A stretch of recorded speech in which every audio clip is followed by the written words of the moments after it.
उम्मीद के मुताबिक हफ्ते की एक्सपायरी के दिन भारी उतार चढ़ाव के साथ बाजार में कारोबार बचा है। आखिरी 1.5 घंटा कहाँ होगी वीकली एक्सपायरी और क्या करें आप, कल की तैयारी रहेगा, इसी पर फोकस। स्वागत है आप सबका फाइनल ट्रेड में। नमस्कार, मैं हूं अनिल सिंह जी। नमस्कार, मैं हूं दीपांशु भंडारी और डेज लो पर निफ्टी ट्रेड करते हुए दिख रहा है अनिल जी।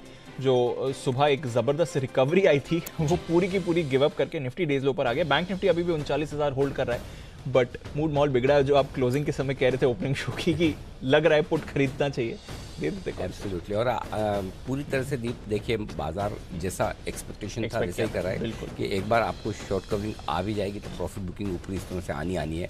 और 11 बजे हम ये बात भी कर रहे थे कि पुट लेने का वक्त आ रहा है।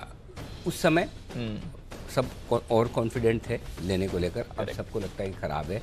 अब आप लेने की रेंज में पहुंच रहे हैं, वापस पहुंच रहे हैं, अब डरना नहीं है। हाँ।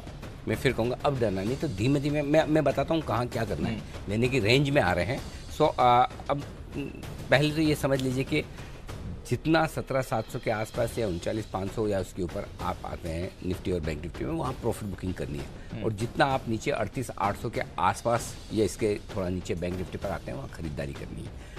निफ्टी में जितना आप 17,400 के आसपास आते हैं उतनी खरीदारी करनी है। तो अब ये देखिए कि कहाँ आकर हम सेटल होते हैं। नेचुरली थोड़ी सी डाउ फ्यूचर्स में कमजोरी बढ़ती दिखी है, 250 पॉइंट की कमजोरी है, लेकिन इतनी कमजोरी भी नहीं हुई डाउ फ्यूचर्स में कि जितना आप निफ्टी में ऊपरी स्तर से 200-250 पॉइंट गिरते हुए देखें, या बैंक निफ्टी को आप 500 पॉइंट 600 पॉइंट घटते हुए देखें।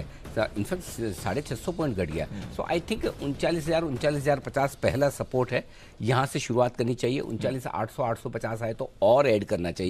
बैंक निफ्टी अब लेने का टाइम आ रहा है, लेने का टाइम आ रहा है। कॉन्फिडेंस बढ़ाने की बात कर रहा हूँ ताकि आपको ध्यान, अब धीमे धीमे टुकड़ों में आपको लेना है। 475 जहाँ पर आज हम खुले थे बैंक निफ्टी में 17,475, वहाँ पर थोड़ा सा देखिए, वहाँ से शुरू कीजिए। 17,400 17,350 आता है और ऐड कीजिए। 2-3 टुकड़ों में अब आपको धीरे धीरे खरीदना है और ऊपर आए तो वापस धीरे धीरे बेचना है। तो कोई चिंता की बात नहीं, जहाँ चिंता करनी थी वहाँ नहीं की, अब मत कीजिए।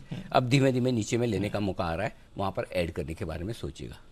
वही बात है ना, अब सोचना पड़ता है। सिंपल है। सुबह तो पूरा यूफोरिया था उस समय। देखिए उस समय दीप ये बोलना मुश्किल है कि आप प्रॉफिट बुकिंग कर लो। हम कंजेशन जोन में 39,550 39,750 बहुत बड़ा कंजेशन जोन है। फ्रेश खरीदारी 750 के ऊपर खरीदेंगे। बहुत साफ साफ बोला था। 700 775 आपका निफ्टी में 17,700 775 कंजेशन जोन है, वहां नहीं लेना है। 695 हाई है आज का, दोनों एग्जैक्टली उसी लेवल से घूमे। तो मुझे कोई आश्चर्य, और उस समय लेने का मन नहीं था, अब बेचने का मन नहीं है, अब लेने का मन है। अब नीचे लेने का टाइम आ रहा है। प्रॉब्लम क्या है? प्रॉब्लम ये है दीप की मार्केट के एक्शन की स्पीड बहुत फास्ट है। और उस स्पीड में अगर आपको एक ही पॉइंट पे घुसना है और वो पॉइंट आपको लगता है कि मेरा लोएस्ट पॉइंट होना चाहिए जहां मैं एंटर करूं, हाईएस्ट पॉइंट होना चाहिए जहां मैं बेचूं, ये संभव नहीं है। अगर आप कर सकते हो तो कर ले, मेरा बताना संभव नहीं। मैं अपनी लिमिटेशन बता रहा हूँ, सबकी नहीं है, लोग अपनी समझ सकते। तो आपको जो तरीका लगाना है वो टुकड़ों में खरीदारी करने का। और टुकड़ों में नहीं खरीद सकते तो फिर एकदम लोअर लेवल का इंतजार करो। आया तो ठीक, जैसे एकदम लोअर क्या है 17,340 17,400 आया तो ठीक, नहीं तो आपका क्या ले गया। और टुकड़ों में ले सकते तो 475 पे एंट्री की, 400 350 40। बैंक निफ्टी में सेम 39,000 39,050 पे पहली एंट्री, 38,800 850 पे दूसरी एंट्री, 38,550 38,600 पे तीसरी एंट्री। तो 3 टुकड़ों में आप कर सकते हैं तो बढ़िया, नहीं तो इंतजार कीजिए। 38,550 600 आएगा तब लीजिएगा। अगर आपको टुकड़ों में लेना नहीं आता तो कोई जरूरी तो है नहीं। एग्जैक्टली। लेकिन ये मार्केट ऐसा है कि आप एकदम पॉइंट पे एंट्री कर पाएंगे, इस पर मुझे डाउट है। लेकिन हाँ, आपका व्यू क्लियर होना चाहिए कि किस रेंज में लेना है, किस रेंज में देना है। क्लियर, ये क्लियर है। हाँ, सो डरिए घबराइए मत, आराम से बैठिए। Done sir. चलिए फिर थोड़ी देर में डेटा भी समझेंगे और अब जो लेवल्स आ रहे हैं खरीदारी के एग्जैक्टली कहां पर आ रहे हैं, क्या करना है आपको, ये भी समझेंगे। बात करते करते वैसे सेंसेक्स में करीब 200 पॉइंट की रिकवरी आपने देखी थी निचले स्तर से, बट अभी भी आप वीकनेस ही देख रहे हैं। आइए फिर खबरों वाले शेयर्स और आने वाले दिनों के लिए ट्रिगर्स जानते हैं। कुशल और अरमान दोनों हमारे साथ हैं तैयार। कुशल, पहले ये बताइए कौन से ट्रिगर्स बाजार के लिए इंपॉर्टेंट? बिल्कुल दीपक, ट्रिगर्स के लिहाज से आज इंपॉर्टेंट रहेगा दीपक फर्टिलाइजर एंड पेट्रोकेमिकल्स के लिए, क्योंकि यहाँ पर बोर्ड की बैठक होने वाली है। आईएफसी को इशू किए हुए जो फॉरेन करेंसी कन्वर्टेबल बॉन्ड्स है उसको इक्विटी शेयर्स में कन्वर्ट करने पर आज कंपनी बोर्ड बैठक करते हुए नजर आएगी। कल के सत्र में एमआरपीएल फोकस में रहेगा, क्योंकि यहाँ पर प्रधानमंत्री मोदी जी 2 इनके जो प्रोजेक्ट्स हैं उसका फाउंडेशन स्टोन जो है करते हुए नजर आएंगे। और इसमें एक तो BS6 अपग्रेडेशन प्रोजेक्ट है और दूसरा डिसैलिनेशन प्लांट है और दोनों मैंगलोरू में है। GMR इंफ्रा यहाँ पर 6000 करोड़ रुपए जुटाने पर कंपनी की बोर्ड बैठक होने वाली है। साथ ही सुवेन फार्मा पर नजर रखिए, डिविडेंड पर कंपनी विचार करती हुई नजर आएगी। यही नहीं, यूएस में जो अगस्त महीने के जॉब्स डेटा है वो भी आपके सामने रखे जाएंगे कल के सत्र में।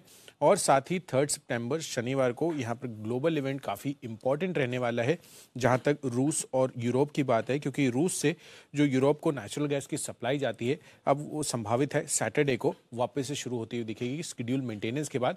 तो यही देखना है सैटरडे को कि ये रिजम्पशन कितना होता है और होता भी है या नहीं। अच्छा, होता भी है या नहीं ये बड़ा स्टेटमेंट है। खैर नेचुरल गैस के दाम थोड़ा ऊंचाई से नीचे जरूर आए, बट देखते हैं यहाँ पर कैसा एक्शन रहेगा। अरमान, गुड आफ्टरनून, बताएं कौन सी खबरें लेकर आए आप? जी, कोल इंडिया की अपडेट आता हुआ दिखा है, क्योंकि इनके अगस्त में जो कुल उत्पादन जो आया है वो 8.5% बढ़कर आया है। वहीं अगर आप कुल बिक्री की बात करेंगे तो बिक्री भी लगभग 5.1% के आसपास आती हुई दिखी है। M&M फोर्जिंग इन्होंने अभिनवा रिजल में 88% जो हिस्सेदारी है वो खरीदी है और ये EV पावर ट्रेंड कंपोनेंट उत्पादन के लिए जो है ये निवेश इसमें करने वाली है। स्टील स्ट्रिप व्हील्स के अगस्त के अपडेट आते हुए दिखे थे, जिसमें अगस्त में इनकी कुल बिक्री 15% बढ़कर आई है। वहीं अगर आप अगस्त में एलॉय की बिक्री अगर आप देखेंगे तो वहाँ 100% की बढ़ोतरी आई है। NCC लिमिटेड, इनके अगस्त महीने में अगर कुल मिला के अगर आप देखेंगे तो 290 करोड़ के आसपास इनको ऑर्डर मिलते हुए दिखे हैं। अलंबिक फार्मा कंपनी के एक प्लांट को US FDA से 2 आपत्तियां जारी होती हुई दिखी हैं और ये 18 से 30 अगस्त के दौरान ये जांच हुई थी। GMDC पर भी ध्यान रखिएगा, क्योंकि REE के लिए इन्होंने प्रोसेसिंग जो हब है वो बनाने का लक्ष्य रखा है। REE रेयर अर्थ एलिमेंट्स, इनके लिए इन्होंने गुजरात में एक प्रोसेसिंग हब बनाने का एक लक्ष्य रखा है। और अंत में बहुत सारी ब्लॉक डील्स है मेरे पास, जिसमें दोदला डेयरी है लगभग 30 लाख शेयर, विजया डायग्नोस्टिक 21 लाख, किम्स लगभग 16 लाख, TTML अंबुजा लगभग उन्होंने 20 से 15 लाख की है और बाकी HDFC बैंक, भारतीय एयरटेल और रूट मोबाइल में लगभग 10 लाख के आसपास के कई सौदे किए गए हैं। ओके, तो ये है आपके लिए कई सारी स्टॉक्स, काफी सारी ब्लॉक डील्स हुई हैं आज सुबह। मार्केट काफी एक्टिव हो रहा था। अब ऑफ कोर्स देखते हैं क्लोजिंग सेशन में बाजार कैसे मूव्स आपको दिखाता है। आइए, हमारे सारे एक्सपर्ट्स भी हमारे साथ तैयार। थोड़ी देर में जो ऑटो बिक्री के आंकड़े हैं उस पर भी करेंगे बात। राकेश जी, कुणाल जी, Sumit ji, Wagle Sahab, Simi ji, Himanshu ji and of course Sandeep Jain Sahab भी हमारे साथ शो में जुड़ रहे हैं। और जो काउंटर्स हैं जहां पर सबसे ज़्यादा दबाव आ रहा है, एक बार वहीं पर करते हैं फोकस। सुबह हम देख भी रहे थे मेटल काउंटर्स में दबाव था, उसके साथ ही आप देख रहे हैं हिंडाल्को टॉप लूजर था। अब नैल्को पर भी आपको काफ़ी बड़ा प्रेशर आते हुए दिख रहा है। नैल्को का चार्ट चेक एक बार लेते हैं सुमित जी से। सुमित जी बताएं, अब नैल्को में क्या करना है? 77 का लेवल आते हुए 3.5% नीचे। Good afternoon Deepanshu. दीपांशु देखिए, स्टॉक के अंदर गिरावट है, स्टॉक के अंदर दबाव देखने को मिल रहा है। 75 रुपए के इसके अंदर इमीडिएट नीचे में सपोर्ट है। 75 का लेवल अगर टूटेगा तब इसमें गिरावट और दबाव और देखने को मिलेगा, नहीं तो 75 रुपीज नीचे में सपोर्ट और ऊपर के अंदर रेजिस्टेंस 82 रुपीज। 75 से 82 के बीच में एक बार ये घूमेगा 1-2 दिनों में या 2-3 दिनों में, और इधर साइड ब्रेकआउट स्टॉक के अंदर मूव देखने को मिलेगा। फिलहाल थोड़ा सा वीकनेस देखने को मिल रहा है, 75 रुपए तक के लेवल देखने को मिल सकता है। ओके, तो यह है आपके लिए नैल्को, जहां पर आपको रखनी है नजर। ये काउंटर रेडार पर डेज लो पर हिंडाल्को नैल्को दोनों आपको ट्रेड करते हुए दिख रहे हैं। रिलायंस इंडस्ट्रीज में 3% की गिरावट है एंड ऑफ कोर्स इसकी वजह से भी आप देख रहे हैं बाजार पर थोड़ा प्रेशर पड़ रहा है। Simi ji, good afternoon. रिलायंस इंडस्ट्रीज के चार्ट पर कोई राय? Very good afternoon Deepanshu. मुझे लगता है कि स्टॉक आज करेक्शन मोड में है, पर ये हो सकता है कि स्टॉक को खरीदने का मौका है। मुझे नहीं लगता है कि स्टॉक करंट लेवल पर जाके सस्टेन करेगा। आज वीक ही रहा स्टॉक के लिए और अभी फिलहाल के लिए रिलायंस में कोई बहुत ज़्यादा खरीदारी आ जाएगा ऐसा एक्सपेक्टेड नहीं है। पर जिन्होंने डिलीवरी के लिए सोच रहे हैं उनको मैं ये कहूँगी कि ये एक मेजर सपोर्ट है। ये सपोर्ट करीब 2550 के आसपास इसका 100 डेमा है, 50 डेमा भी आज ही इसने टेस्ट किया है। तो 2560 2550 ये रेंज, इस रेंज के ऊपर रिलायंस को मेंटेन करवाना है और रिलायंस मेंटेन करेगा तो यहाँ से सपोर्ट निफ्टी को भी मिलेगा। तो करंट लेवल पर मेरा कोई सेल रिकमेंडेशन नहीं है, खरीदारी का सलाह नहीं दे रही हूँ, पर मैं सिर्फ यही बताना चाहूँगी कि जिन्होंने सुबह से बेच के बैठा है उनको एक बार प्रॉफिट बुक करके निकल जाने का सोचना पड़ेगा, क्योंकि मेजर सपोर्ट 100 डेमा नज़दीक है। 2550 के नीचे क्लोजिंग नहीं आनी चाहिए और 2550 के नीचे क्लोजिंग आएगा तो थोड़ा बहुत और वीकनेस इसमें बढ़ सकता है। पर यहाँ पे प्रॉफिट टेकिंग शॉर्ट पोजीशन से करना है, कोई भी खरीदारी का सलाह मैं नहीं दे रही हूँ। पर अगर खरीदारी करवाना है लॉन्ग टर्म के लिए, अगर किसी ने सोच रहा है तो करंट लेवल पर थोड़ा बहुत खरीदारी कीजिए। ओके, लॉन्ग टर्म के लिए अगर सोच रहे हैं तो करंट लेवल्स अच्छे एंट्री पॉइंट आपके लिए हो सकते हैं। इस बीच टाटा मोटर्स, बंसल जी इसका चार्ट जरा आप पुल अप करके रेडी रखें। आ रहा हूं मैं आपके पास। यहां पर बिक्री के आंकड़े आपके सामने आते हुए दिख रहे हैं। अगस्त की कुल बिक्री 78,843 यूनिट्स की आती हुई दिख रही है। जहां तक टाटा मोटर्स का सवाल है आपके लिए, सीवी बिक्री लगभग 32,000 यूनिट्स की आपको आती हुई दिख रही है टाटा मोटर्स के लिए। हमारा अनुमान भी 32,000 का था, तो सीवी बिक्री एकदम अनुमान मुताबिक ही आपको आती हुई दिखी है। 31,500 की आई है, हमारा अनुमान 32,000 था, तो 500 यूनिट कम आई है अनुमान के मुताबिक। पिछली बार से देखें तो बढ़कर ही यहाँ पर आपके लिए सीवी बिक्री आती हुई दिख रही है। पैसेंजर व्हीकल सेल्स 47,000 की पैसेंजर व्हीकल सेल्स आपके लिए आती हुई दिख रही है टाटा मोटर्स के लिए। हमारा अनुमान 47,500 का था, तो अगेन ऑलमोस्ट अनुमान मुताबिक ही आपके लिए आंकड़े आते हुए दिख रहे हैं। अब कुल आंकड़े देखना पड़ेगा एक्सपोर्ट्स मिलाकर कितने रहे, बट लग रहा है ऑलमोस्ट इन लाइन ही रहे हैं ये numbers. Bansal ji, Tata Motors sir. Deepanshu, chart बढ़िया है, मार्केट की वीकनेस में वीक हो रहा है, और इस वीकनेस के अंदर अगर स्टॉक 455 457 की रेंज में आ जाए तो दीपांशु इसको खरीदना चाहिए। 455 457 के अराउंड खरीदना चाहिए। 450 के नीचे का स्टॉप लॉस लगाना चाहिए। स्ट्रक्चर काफी अच्छा है, निफ्टी के साथ वीक हुआ है, डिक्लाइन पे खरीदना है। और यहाँ टारगेट्स निकलते हैं दीपांशु 485 490 के टारगेट्स हैं, तो इन टारगेट्स के लिए टाटा मोटर पर करेक्शन पर खरीदारी की राय है। बिल्कुल, और आज का करेक्शन तो आपका अच्छा मौका भी दे रहा है क्योंकि स्टॉक में तो बढ़िया एक्शन बना हुआ है।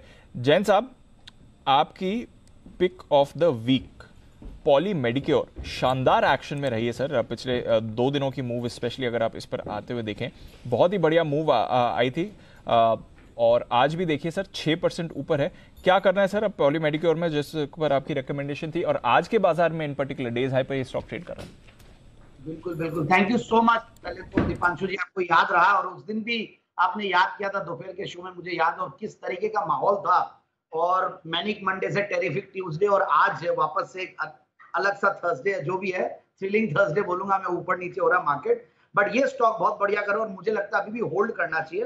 हालांकि देखिए वैल्यूएशंस के लिहाज से कोई बहुत ज्यादा सस्ता नहीं है स्टॉक, ऑलरेडी जितनी भी पॉजिटिव्स है सब डिस्काउंटेड है, बट यस, मेडिकल कंज्यूमेबल्स में एक अच्छा स्टॉक, और ऐसा लिस्टेड स्पेस में बहुत कम स्टॉक्स होते हैं, quality management, quality growth, quality numbers, तो मेरे हिसाब से जस्ट होल्ड करके रखें, फ्रेश बाइंग नहीं करें। जिन्होंने ले रखा है मेरी राय पे तो 1050 का टारगेट, और जिनको नई एंट्री लेनी है अब उनको इंतजार करना पड़ेगा, बट ये जरूर है कि नीचे का लेवल जो है बॉटमिंग आउट प्रोसेस जरूर से दिखा है। महंगे स्टॉक में ये देखना जरूरी है, 60-65 के पी मल्टीपल पे स्टॉक चल रहा है, तो one has to be very very cautious also at the same time कि नीचे आने पे ही खरीदें। नीचे आए तब खरीदे। अभी तो तेज दौड़ लगाता हुआ नजर आ रहा है, लेकिन कुछ स्टॉक्स है जहां पर एक्शन पूरा जबरदस्त बनता हुआ दिख रहा है। और सिमी जी, आपका फेवरेट स्टॉक्स SRF 5% मजबूत है इस खराब बाजार में। चार्ट देखिए जरा, बताइए 2700 के ऊपर जाने को तैयार है? इनफैक्ट मुझे चार्ट देखने का जरूरत भी नहीं है। स्टॉक को मैंने ट्यूसडे का सेशन में गणेश चतुर्थी के दिन जो एक स्पेशल शो था उसमें मैंने 3 स्टॉक दिया था, जिसमें एक मेरा SRF था, और उस दिन मैंने सिर्फ यही कहा था। बाकी 2 स्टॉक मैंने जो रेकमेंड किया था वो था AU small finance bank and Balrampur चीनी। दोनों में ब्रेकआउट नहीं आया था और अभी भी नहीं आया है, कंसोलिडेशन फेज में है। और SRF में जब मैं दे रही थी तभी ब्रेकआउट आ गया था। 2544 2545 के आसपास मैंने SRF को दिया था, और मुझे लग रहा था कि मैं इसमें 2680 का पहला टारगेट और 2800 का दूसरा टारगेट, ये मैं एक्चुअली 2 से 3 महीने का प्रोजेक्शन कर रही थी, वो 2 से 3 दिन का हो गया अनिल जी। और इसमें फर्स्ट टारगेट 2680 का जो मेरा कैश का टारगेट था वो आज के आज ही देखने को मिल गया है। बीच में एक दिन छुट्टी था, अगर कल मार्केट खुला होता तो कल ही हो सकता है कि फर्स्ट टारगेट हासिल हो जाता। तो मैं यहाँ पे बहुत बुलिश हूँ। मुझे लगता है कि SRF में कल एक बहुत ही बढ़िया सा ब्रेकआउट देखने को मिला था, और आज भी ये स्टॉक मेंटेन कर रहा है। थोड़ा बहुत प्रॉफिट टेकिंग आ सकता है 1-8 दिन में, क्योंकि 2 दिन में बहुत बड़ा मोमेंटम आ चुका है, और लास्ट कब SRF में इतना बड़ा मोमेंटम देखा था वो मुझे याद भी नहीं आ रहा है। तो आज का मोमेंटम के बाद थोड़ा बहुत प्रॉफिट टेकिंग एक्सपेक्टेड है 1-2 सेशन के लिए, पर 2800 का छोटा टारगेट और 3300 का बड़ा टारगेट के लिए SRF तैयार हो चुका है। आज नहीं तो कल आएगा, 1 महीना लगा सकता है। SRF में मेरा बिल्कुल खरीदारी का सलाह है, और होल्ड कीजिए। जिन्होंने गणेश चतुर्थी के दिन या 1 बजे का स्पेशल शो में मेरे रिकमेंडेशन में लिया है, उन लोगों को मैं होल्ड करने का सलाह दे रही हूँ। फर्स्ट टारगेट में भी प्रॉफिट बुक करने का जरूरत नहीं है जी। ओके, तो ये है एसआरएफ पर राय, बहुत ही बुलिश है सिमित जी। सिमित जी जितनी देर बोले उससे आइडिया लगा लीजिए कि जब बहुत ज्यादा लंबा बोले तो समझ लीजिए उसने उतनी ज्यादा बुलिश है, मतलब बाय कॉल पे, और जितनी ज्यादा बोले शॉर्ट कॉल पे उतनी ज्यादा समझ लीजिए ज्यादा बेरिश है। कुणाल जी, ऐसा चार्टिस्ट को देख के ऐसा अंदाजा लगाना ठीक है या गलत? नहीं अनिल जी, बिल्कुल आपका सही ऑब्जर्वेशन है अनिल जी। इसके अलावा जिस गति से बोलती हैं सिमी जी, उस गति से भी अंदाजा लगता है अनिल जी कि उनका किस तरह का स्टॉक को लेकर व्यू है। तो अनिल जी काफी अच्छे से पहचानते हैं अनिल जी आप सारे एनालिस्ट को। नहीं, गति तो इनकी मंदी के वक्त काफी कम हो जाती है, ऐसा हमने नोटिस किया है। तेजी के वक्त गति ज्यादा रहती है, मंदी के वक्त तो बहुत मेहनत कर करके बोलती है, बड़ी हिम्मत जुटाकर। सिमी जी ऐसा ही है ना? बताऊंगी।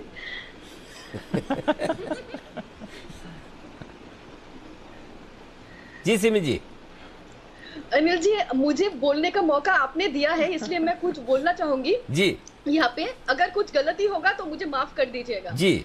अनिल जी, मैं बाई कॉल देने में भी माहिर हूँ और सेल कॉल देने में भी। अभी आशु जी के साथ मिलने के बाद मेरा थोड़ा सा इंड्यूस्ड इफेक्ट आ चुका है जी। आपको 2 हफ्ते पहले डीवीज लैब में जब सेल कॉल आया था मैंने उस दिन दिया था, और उसके बाद नेक्स्ट 3 सेशन के लिए मैंने डीवीज लैब में सेल कॉल मेंटेन किया था, और डीवीज लैब पूरा 200-300 रुपया नीचे आ गया था। और आपने भी एक शो में ये कहा था कि सिमी जी जब से इसके पीछे पड़ा है उसी दिन से ये स्टॉक नीचे है।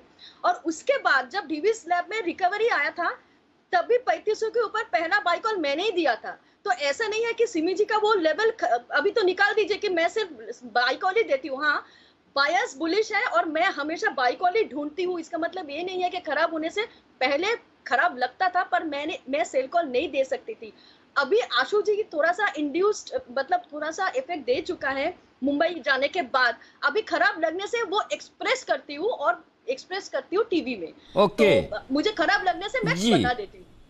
वो तो सही है, वो तो सबको पता है। दोस्तों से अच्छे आते मुश्किल से सीखी जाती है, खराब वाले आदमी जल्दी जल्दी सीख जाता है। आशु जी को आपने नहीं सिखाया, तेजी करवाई है, लेकिन आशु जी ने आपको मंदी सिखा दिया। जी बंसल जी, बिल्कुल आपके लिए। नहीं अनिल जी, आशु जी को भी मैंने सिखाया है। आशु जी देखिए उसके बाद तो वो तो मानते नहीं, आज तक तो उन्होंने कभी बोला नहीं, उन्होंने आज तक तो कभी बोला नहीं कि सिमी जी से सिखाया उन्होंने। जी बंसल जी। नहीं, वो सिखाया नहीं। शायद आशु जी थोड़ा बहुत इंड्यूस इफेक्ट तो होगा ही। ऐसा नहीं, आशु जी भी अभी बुलिश हो चुका है और आशु जी बुलिश स्टांस मेंटेन कर रहा है। मैं देख रही हूँ कि मार्केट खराब हो रहा है, आशु जी फिर भी कह रहा है कि नहीं खराब नहीं लग रहा है, नीचे नहीं जाएगा। बंसल जी बार बार बीच में बोलने की कोशिश मत कीजिए, एंकर का तो नंबर ही नहीं आ रहा, आपको बोलना है बीच में। जी बंसल जी। अनिल जी एक मिनट रुकिए, बंसल जी को बोलते दीजिए। जी बंसल जी। देखिए अनिल जी अभी आपने सिमी जी की गति की बात करी है, तो अनिल जी अब पूरा nation is waiting for Simi ji की गति के लिए। हाँ। क्योंकि अनिल जी ट्विटर पे मैंने वो कुणाल जी ने जब सिमी जी को बुआ जी बोला था तो इमीडिएटली उसके बाद वाली तस्वीरें मैंने अनिल जी ट्विटर पे जारी कर दी हैं। तो सिमी जी की यादें ताजा हो जाएंगी और मैं देखना चाह रहा हूँ, मैं भी जैसा भी देखना चाह रहे हैं कि अब सिमी जी कैसे रिएक्ट करती हैं। तो वो तस्वीरें अनिल जी मैंने पब्लिक करी अनिल जी। जी कुणाल जी। जी कुणाल जी, मतलब की माफी मांग रहे थे तो वो। हाँ जी कुणाल जी। अनिल जी देखिए आप अनिल जी सिमी जी बिल्कुल सही कह रही हैं। आशु जी पर भी सिमी जी का असर पड़ा है अनिल जी। अगर आशु जी सहमत ना हो तो अनिल जी मैं उनको चुनौती दे रहा हूं, इसको रिजेक्ट करके दिखा दें अनिल जी। क्या बात कर रहे हैं? अच्छा चलिए, मतलब आप चाहते हैं कि आशु जी और सिमी जी की भिड़ंत हो ही जाए। बिल्कुल, चलिए उसके लिए करिए इंतजार। लेकिन तब तक तैयार है नेहा हमारे साथ कमोडिटी बाजार का अपडेट और एक्शन बताने के लिए। नेहा बताइए, कमोडिटीज में जबरदस्त एक्शन हो रहा है। सर क्रूड ध्वस्त, मेटल्स पस्त और सोना चांदी अस्त व्यस्त कह सकते हैं। अच्छा तो सर हुआ ये है, पहले कच्चे तेल से शुरुआत और करते हैं। इक्विटी मार्केट मस्त नहीं, वो भी नहीं है अभी बोल सकते हैं क्या? थोड़ा ठीक है, मतलब हमें तो खराब नहीं लग रहा, अब तक तो ठीक है। देखो लेट्स सी। लेकिन कमोडिटी मार्केट में तो खैर सर घमासान हो गया। कच्चा तेल 2 ट्रेडिंग सेशन में 10% लुढ़क गया है। लगातार जो ईरान न्यूक्लियर डील पे एक के बाद एक डेवलपमेंट होते चले जा रहे हैं और खबरें निकल कर आ रही हैं, उसका तो हम इमीडिएट इफेक्ट देख ही रहे हैं।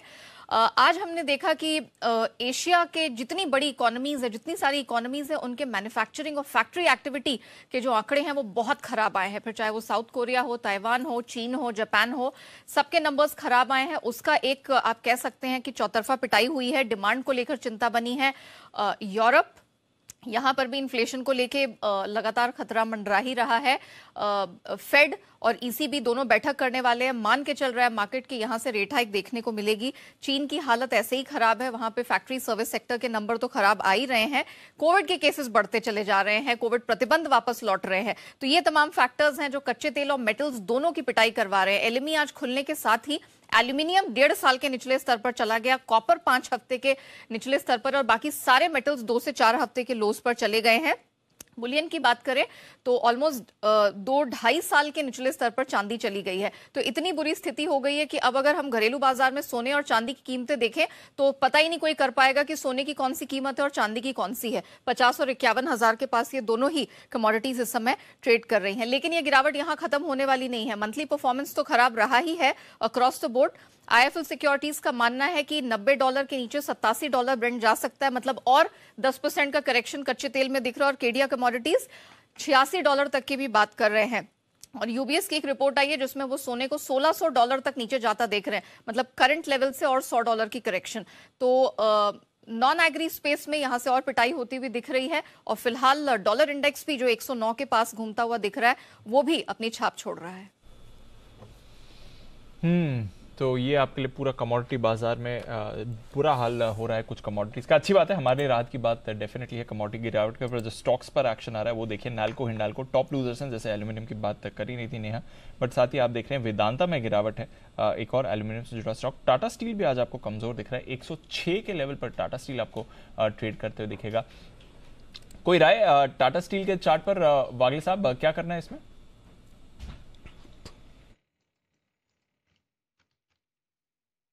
दीपांशु, मुझे तो थोड़ा सा वीक ही लगता है, थोड़ा सा साइडवेज टू वीक मैं कहूँगा। इतना भी वीक नहीं है कि वन वे यहाँ से क्रैक होगा। जितना वीकनेस रिलायंस में उतना वीकनेस टाटा स्टील में नहीं है। लेकिन फिर भी ये 106 के करंट भाव से 4-5 रुपये घट सकता है, 100 तक जा सकता है। 100 तोड़ेगा ये मेरा मानना नहीं है। ऊपर में 110 भी नहीं तोड़ेगा, ये रेंज बाउंड है 100 और 110 में। 110 के बीच रेंज में ही रहने वाला है जहां तक टाटा स्टील का सवाल है। आइए बिगुल हिमांशु जी के लिए हिटमैन हिमांशु।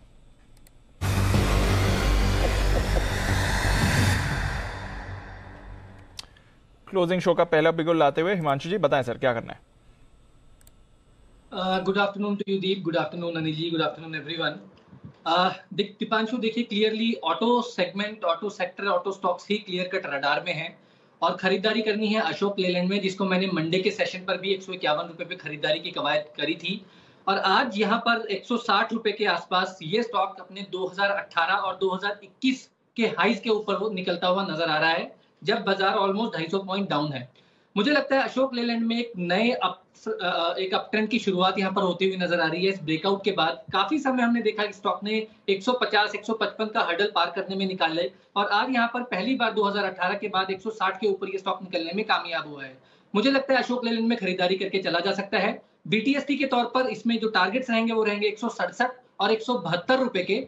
यहाँ पर खरीदारी करके चले, 158 रुपए का स्टॉप लॉस लगाएं। लेकिन अगर थोड़ा पोजिशनल नजरिया है तो 200 रुपए से पहले अशोक लेलैंड से निकलने की सलाह बिल्कुल नहीं होगी। यहाँ पर एक अच्छा ब्रेकआउट देखने को मिल रहा है। अच्छा ब्रेकआउट आ रहा है अशोक लेलैंड के लिए। स्टॉक ऑलरेडी हम देख रहे हैं 52 वीक हाई पर ट्रेड करते हुए दिख रहा है, वहां पर आपको मूवमेंट एक्सपेक्ट करना चाहिए। 35 लाख शेयर्स के सौदे आपको आईसीआईसीआई बैंक में होते हुए दिख रहे हैं। बड़ी डील आईसीआईसीआई बैंक के काउंटर पर आपको होती हुई दिख रही है। फिलहाल तो 2% नीचे ही है स्टॉक, बट बड़ा सौदा इस काउंटर पर हो रहा है इस समय। बंसल जी, आईसीआईसीआई बैंक कोई राय सर इस चार्ट पर? बड़ा सौदा होता है।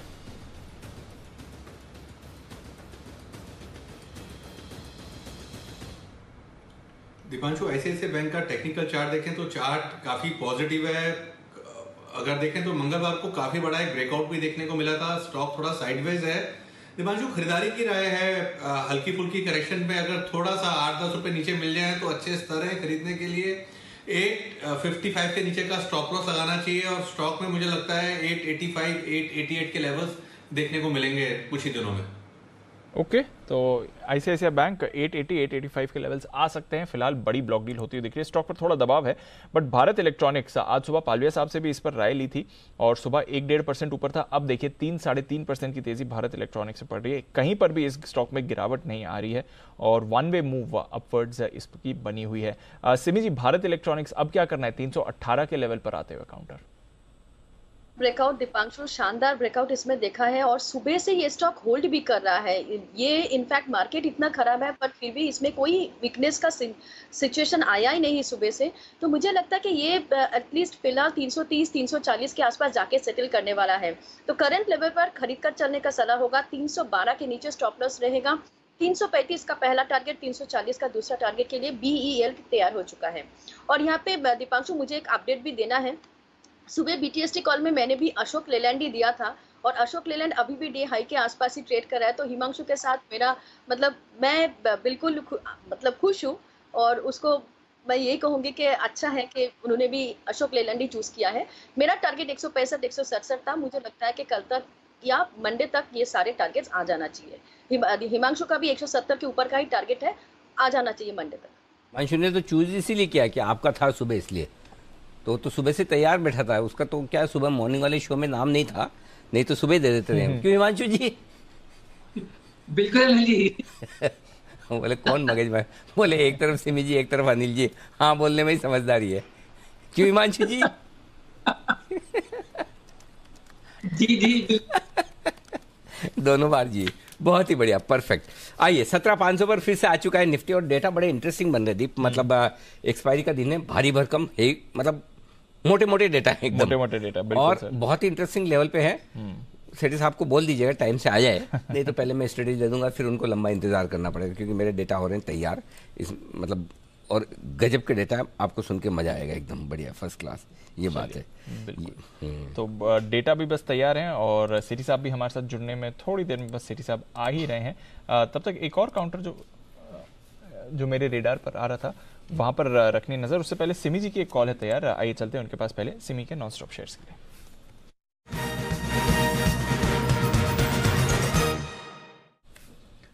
बताएं सिमी जी।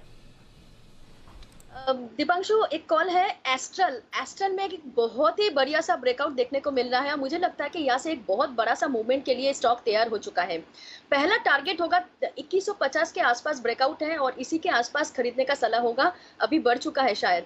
कैश का ही लेवल मैं दे रही हूँ दीपांशु। बहुत ही बढ़िया सा जबरदस्त ब्रेकआउट इसमें देखने को मिला है। 2215 का जो पिछला स्विंग हाई, उसके लिए ये स्टॉक तैयार हो चुका है।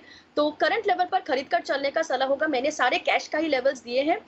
2135 से नीचे स्टॉप लॉस लगाएंगे। 2200 का पहला टारगेट, 2215 का दूसरा टारगेट के लिए एस्ट्रल को खरीद कर चलने का सलाह होगा। जी की राय है एस्ट्रल लिमिटेड, फ्यूचर्स में भी है। ये कैश के लेवल से फ्यूचर्स में आप ट्रेड कर रहे हैं तो अपने आप उन लेवल्स को एडजस्ट कर लें।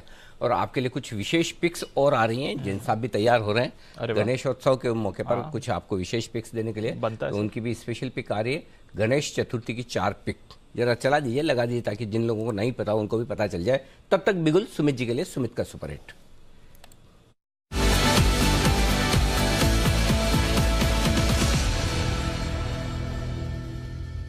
बताएं सुमित जी। अनिल जी, एक सेल साइड का कॉल रडार पे आया है। स्टॉक का अभी भाव चल रहा है 135 रुपए फ्यूचर्स में। स्टॉक का नाम है ONGC। ONGC के अंदर सेलिंग प्रेशर है। कल का लो तो टूट ही चुका है, परसों का लो ब्रेक होने को है और ONGC के अंदर ऐसा लग रहा है कि यहाँ से 5 से 8 रुपए का गिरावट 2-3 दिनों के अंदर देखने को मिल सकता है। यहाँ से CMP पे सेल करके चलने का सलाह रहेगा। कोई भी 1-1.5 रुपए का बाउंस बैक आता है तो सेल करें। 139 के ऊपर का इसके अंदर स्टॉप लॉस लगाएं। नीचे के अंदर जो टारगेट देखने को मिल सकते हैं 130 रुपए से लेके 126 रुपए तक के लेवल ONGC के अंदर 2-3 दिनों के अंदर देखने को मिलने चाहिए।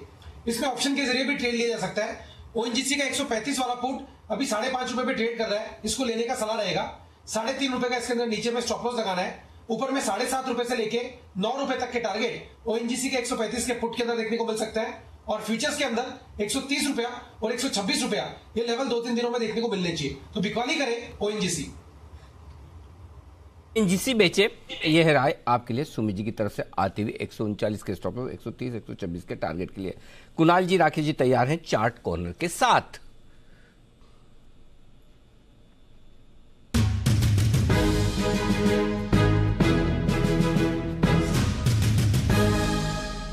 बताएं सर। अनिल जी, सबसे पहले डिस्क्लेमर है कि इस शेयर में मेरा निजी निवेश है कई सालों से और अनिल जी खरीदारी की राय हम लोग दे रहे हैं डीमार्ट में, यानी कि एवेन्यू सुपरमार्ट में खरीदारी की राय है। चार्ट पर एक बड़ा ब्रेकआउट आता हुआ दिख रहा है। नीचे के लेवल्स पर एक बड़े डबल बॉटम पैटर्न बने थे और अब उसका ब्रेकआउट आ रहा है। तो जिस तरह का स्ट्रक्चर है, हमें उम्मीद है कि 5000 को पार करेगा। इस बार एवेन्यू सुपरमार्ट एक बार फिर से खरीदारी की राय है। Over to Rakesh ji. बेहतरीन अनिल जी, टेक्निकल स्ट्रक्चर है 4475, 4475 का स्टॉप लॉस है, 4750 का टारगेट है। और अनिल जी, आपको ध्यान होगा वंस अपॉन अ टाइम, मतलब कि एक आपकी टीम के एक मेंबर इस एवेन्यू सुपर मार्ट को एवेन्यू सुपर मार्केट बोला करते थे, तो आपने एक बार ऐसा ऑन एयर करेक्ट करा कि हमेशा के लिए ठीक हो गया। मुझे उनका नाम आर से शुरू होता है। बिल्कुल अनिल जी, आपको मालूम है अनिल जी, मुझको भी मालूम है। ओके, आर से तो राकेश जी के अलावा तो और कोई नहीं ना एक्सपर्ट, और तो कोई नहीं ना। ठीक है, राकेश जी को आत्मबोध हो गया, वो पहले एवेन्यू सुपर मार्केट बोलते थे। अच्छा, हाँ तब तक स्टॉक चलता नहीं था। फिर जब हमने उनको सुधरवाया कि ये एवेन्यू सुपर मार्ट है, तब से स्टॉक में रहना पाना शुरू हुआ। ऐसा कुणाल जी का कहना है। ओके, आइए थोड़ी देर में नितिन जी हमारे साथ कार्यक्रम में शामिल होने को तैयार है। हीरो या जीरो ट्रेड देंगे, और साथ ही सेठी साहब भी, उनका भी वक्त हो चुका है 2:30 बजे जुड़ने का। स्ट्रेटेजी भी है, जैन साहब की भी गणेश चतुर्थी स्पेशल पिक आ रही है, तो बहुत सारा काम काज है। इससे पहले जल्दी से आपको बता दें कि ये 2:30 बजे वाली स्ट्रेटेजी ले लेंगे तब तक, जब तक सेठी साहब जी जुड़ते हैं तब तक स्ट्रेटेजी भी तैयार, लेवल तैयार है, समय भी सही है। Let's go. चलिए सर, आइए लेते हैं अनिल जी से मार्केट स्ट्रेटेजी।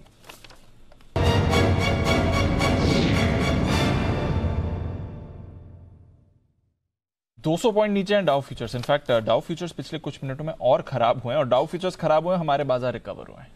ये इनवर्स कोरिलेशन चल रहा है। 100 पॉइंट डाउ फ्यूचर्स गिरे हैं और उसके सामने निफ्टी 50 पॉइंट इंप्रूव हुआ है सर। नास्डैक फ्यूचर्स में भी अगर आप देखेंगे तो 1% से ज्यादा की गिरावट है। यूरोप 1.5% आपको नीचे दिख रहा है। कच्चा तेल ऑल फिसला है, सुबह $95 पर था, अब $93 पर आया है। रुपया वहीं का वहीं है, रुपए में ज्यादा आपको एक्शन नहीं दिख रहा है, थोड़ा ऊपर नीचे वहां पर आपने देखा है, बट ओवरऑल संकेत ठीक दिख रहे हैं सर। जहां तक हमारे बाजार है, हमारी करेंसी है, डाउ फ्यूचर्स 200 पॉइंट नीचे, क्या करना है? तो पहले तो दीप, इस बात की पूरी संभावना है कि आप 17,500 के नीचे क्लोज ना दे। डेटा अभी ये बता रहे हैं 17,500 के पुट पर 1,30,00,000 शेयर निफ्टी में है, 60 लाख शेयर आज ही जुड़े, तो 17,500 आपके लिए मेक और ब्रेक का काम करेगा बचे समय के लिए, स्पेशली 3 बजे तक।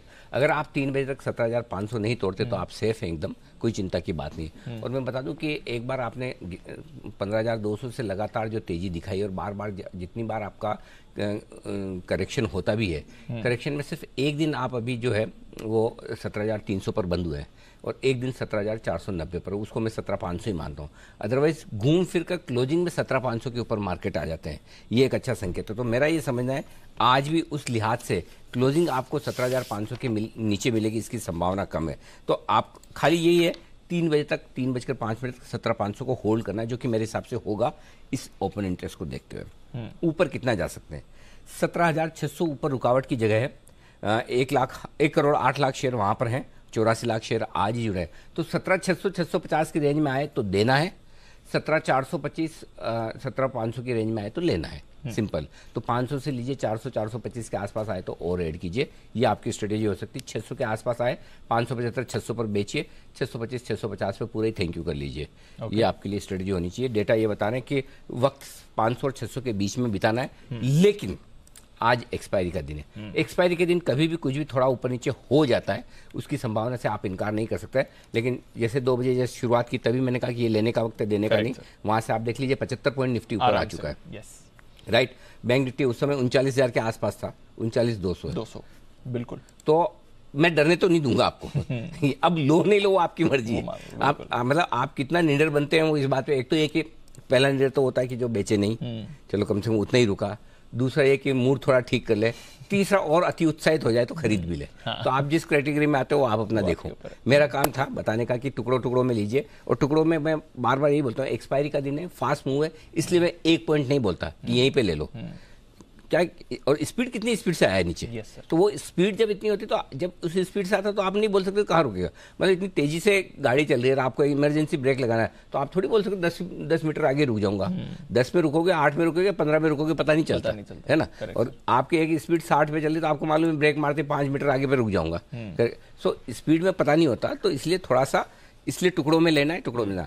575 600 से धीरे धीरे वापस ऊपर देना शुरू कर देना, 650 तक थैंक यू कर लेना, बाद में आराम से बैठो। राइट, ये हो गया। बैंक निफ्टी सिंपल है फॉर्मूला, सुबह वाला अभी भी है, 38,800 39,000 में लेना है, 39,500 39,600 की रेंज में देना है, वापस 39,400 से 39,600 की रेंज में आ जानी चाहिए, वहां देना। अब मैं ये तो मैंने स्ट्रेटजी बता दी, अब डेटा बताता हूँ। निफ्टी के तो बता चुका। बैंक निफ्टी 39,000 के पुट पर 64 लाख शेयर है, हाईएस्ट ओपन इंटरेस्ट है, उसके नीचे बंद होने की संभावना कम है। 39,554 लाख शेयर है, उसके ऊपर जाने की भी, उसके ऊपर बंद होने की भी संभावना कम है, तो 39,500 की रेंज में आप बंद होंगे। ज्यादा संभावना दीप जो दिख रही है वो 39,200 से 39,300 की रेंज में बंद होने की संभावना ज्यादा दिख रही है, जहां पर अभी आप है, अभी डेटा के हिसाब से अभी यहां दिख रहा है। लेट्स सी क्या होता है। तो 3 बजे तक 39,000 के नीचे ट्रेड करें तो खराब, 39,500 के नीचे ऊपर ट्रेड करें तो और अच्छे, अदरवाइज 39,200 300 में आपकी क्लोजिंग हो जानी चाहिए। और बैंक निफ्टी पर ज्यादा संभावना यह है 525 575 की रेंज में क्लोजिंग होनी चाहिए अभी तक डेटा के हिसाब से। ठीक है, डन। ओके आइए hero zero trade Nitin Murar का।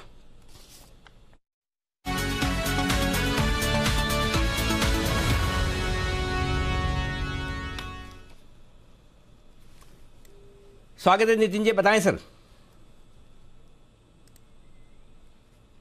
नितिन जी से शायद संपर्क टूट गया है। आइए तब तक आइए बिगुल सेठी साहब के लिए सदाबहार सेठी साहब की शॉर्ट टर्म पिक्स।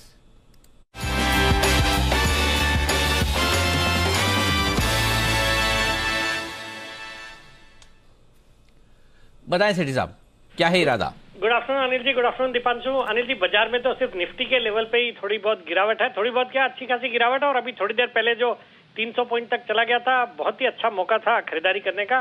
बाकी कैश मार्केट के जो स्टॉक्स है, मिड कैप स्मॉल कैप, वहां पे तो कुछ भी असर नहीं देखने को मिल रहा है, और वहां पे एकदम बिल्कुल तेजी जारी है। तो अनिल जी 2 स्टॉक है कैश मार्केट से जिसमें खरीदारी करनी है। ओके, बताएं सर। जो अनिल जी आज का पहला स्टॉक है, एक ऑटो कंपोनेंट स्टॉक है। स्टॉक का नाम है जमुना ऑटो, जो अभी 119 के लेवल पे ट्रेड करता है। सुमित जी की लैंग्वेज में सबको जमेगा। अनिल जी, ये कंपनी मार्केट लीडर है ऑटो सस्पेंशन सॉल्यूशंस में, और जितनी भी मेजर कमर्शियल व्हीकल मैन्युफैक्चरर्स है उनको लीफ और पैराबोलिक स्प्रिंग सप्लाई करती है। कंपनी का एक टेक्निकल टाई अप है टिंसले ब्रिज लिमिटेड, यूके की कंपनी है, उसके साथ। दमदार फंडामेंटल्स वाली कंपनी है, जिसके return on equity 20%, return on capital employed 27%, debt equity ratio भी बहुत ही कम 0.26 का है। जून क्वार्टर बहुत ही अच्छा था, 37 करोड़ का पैट था, जो 19 करोड़ का पिछले साल का पैट था उसके कंपैरिजन में। FISDIs भी अराउंड 20% के करीब स्टेक ऑन करते हैं, तो मुझे लगता है ये स्टॉक यहाँ से बहुत अच्छा करना चाहिए। शॉर्ट टर्म में मेरे इसमें टारगेट 130 रुपए के, 114 का स्टॉप लॉस रखना। ना ऑटो सबको जमेगा ऐसा हाँ, महामहिम हमारे सुमित जी ने कहा है, उसके बाद सब कह रहे हैं, तो ये है आपके लिए पहला स्टॉक। सर दूसरा स्टॉक एक स्पेशलिटी केमिकल्स वाली कंपनी है। कंपनी का नाम है सुदर्शन केमिकल्स, जो 464 के लेवल पे अभी स्टॉक ट्रेड करता है। भारत की one of the largest pigments बनाने वाली कंपनी है, जिसका मोर देन 35% मार्केट शेयर है। कंपनी मेनली ये कोटिंग्स, प्लास्टिक्स, इंक्स और कॉस्मेटिक्स, इन सब इंडस्ट्रीज को कैटर करती है। पॉपुलर ब्रांड्स है और अच्छी इनकी प्रेजेंस है, इंटरनेशनल प्रेजेंस नॉर्थ अमेरिका में, यूरोप में, चाइना में। और कंपनी ने हाल ही में एक 750 करोड़ का कैपेसिटी एक्सपेंशन किया, जिसका जो इंप्रूव परफॉर्मेंस है वो आने वाले क्वार्टर्स में देखने को मिलेगा। सॉलिड फंडामेंटल्स है, अच्छे return ratios, return on equity 20%, पिछले 3 साल का पैट का कैगर रहा है 20-22% का, अच्छे वैल्यूएशन पे स्टॉक ट्रेड करता है। और FISDIs अराउंड 19% स्टेक ओन करते हैं, जिसमें आपके अमनसा है, Mirae asset management, ICICI Pru, Axis, और बाजार के दिग्गज निवेशक Aakash Bansali ji around 2.97% stake own करते हैं। फिर विजय केडिया जी भी इन्वेस्टेड है 1.44%। मुझे लगता है ये स्टॉक पिछले कुछ महीनों से अंडर परफॉर्म कर रहा है। 722 के इसके ईयरली हाइज है। मुझे लगता है ये स्टॉक वापस चलने को तैयार है, यहाँ पे खरीदारी करने की सलाह है। और शॉर्ट टर्म टारगेट है 490 का, 455 का स्टॉप लॉस रखना। 455 स्टॉप लॉस, 490 के टारगेट के लिए करनी है खरीदारी आपको सुदर्शन केमिकल में। तो ये 2 बेहतरीन पिक्स है आपके लिए सेठी साहब की तरफ से, जमुना ऑटो और सुदर्शन केमिकल, ये 2 स्टॉक है। आइए अब तैयार हैं हमारे साथ नितिन जी बिगुल।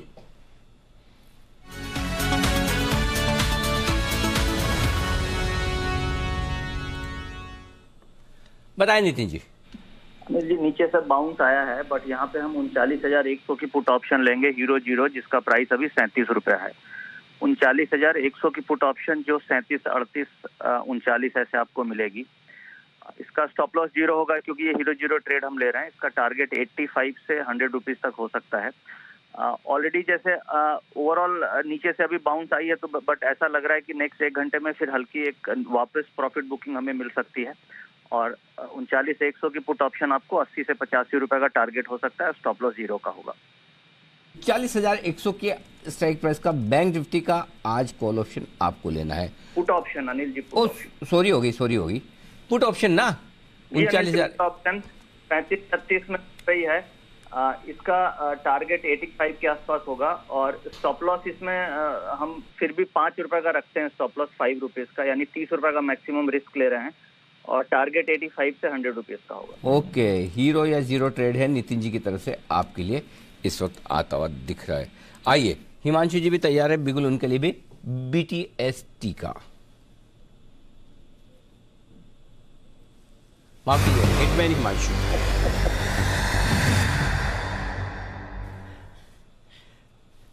हिटमैन हिमांशु जी, हिमांशु जी बताएं सर। अनिल जी, खरीदारी करनी है पिडिलाइट में। यहाँ पर एक काफी अच्छा राउंडिंग बॉटम और एक कप एंड हैंडल का फॉर्मेशन का ब्रेकआउट आता हुआ नजर आया है। स्टॉक ऑल टाइम हाइज पर है और जिस तरह से अनिल जी इसमें केमिकल प्ले भी है, मुझे लगता है कि यहाँ पर ये स्टॉक एक अच्छी तेजी के लिए तैयार है और काफी अच्छी कंसोलिडेशन बनाने के बाद पिछले 3 दिनों में बाजार की वॉलेटिलिटी को इग्नोर करते हुए ये स्टॉक एक अच्छी हाइज की तरफ चलने के लिए तैयार है।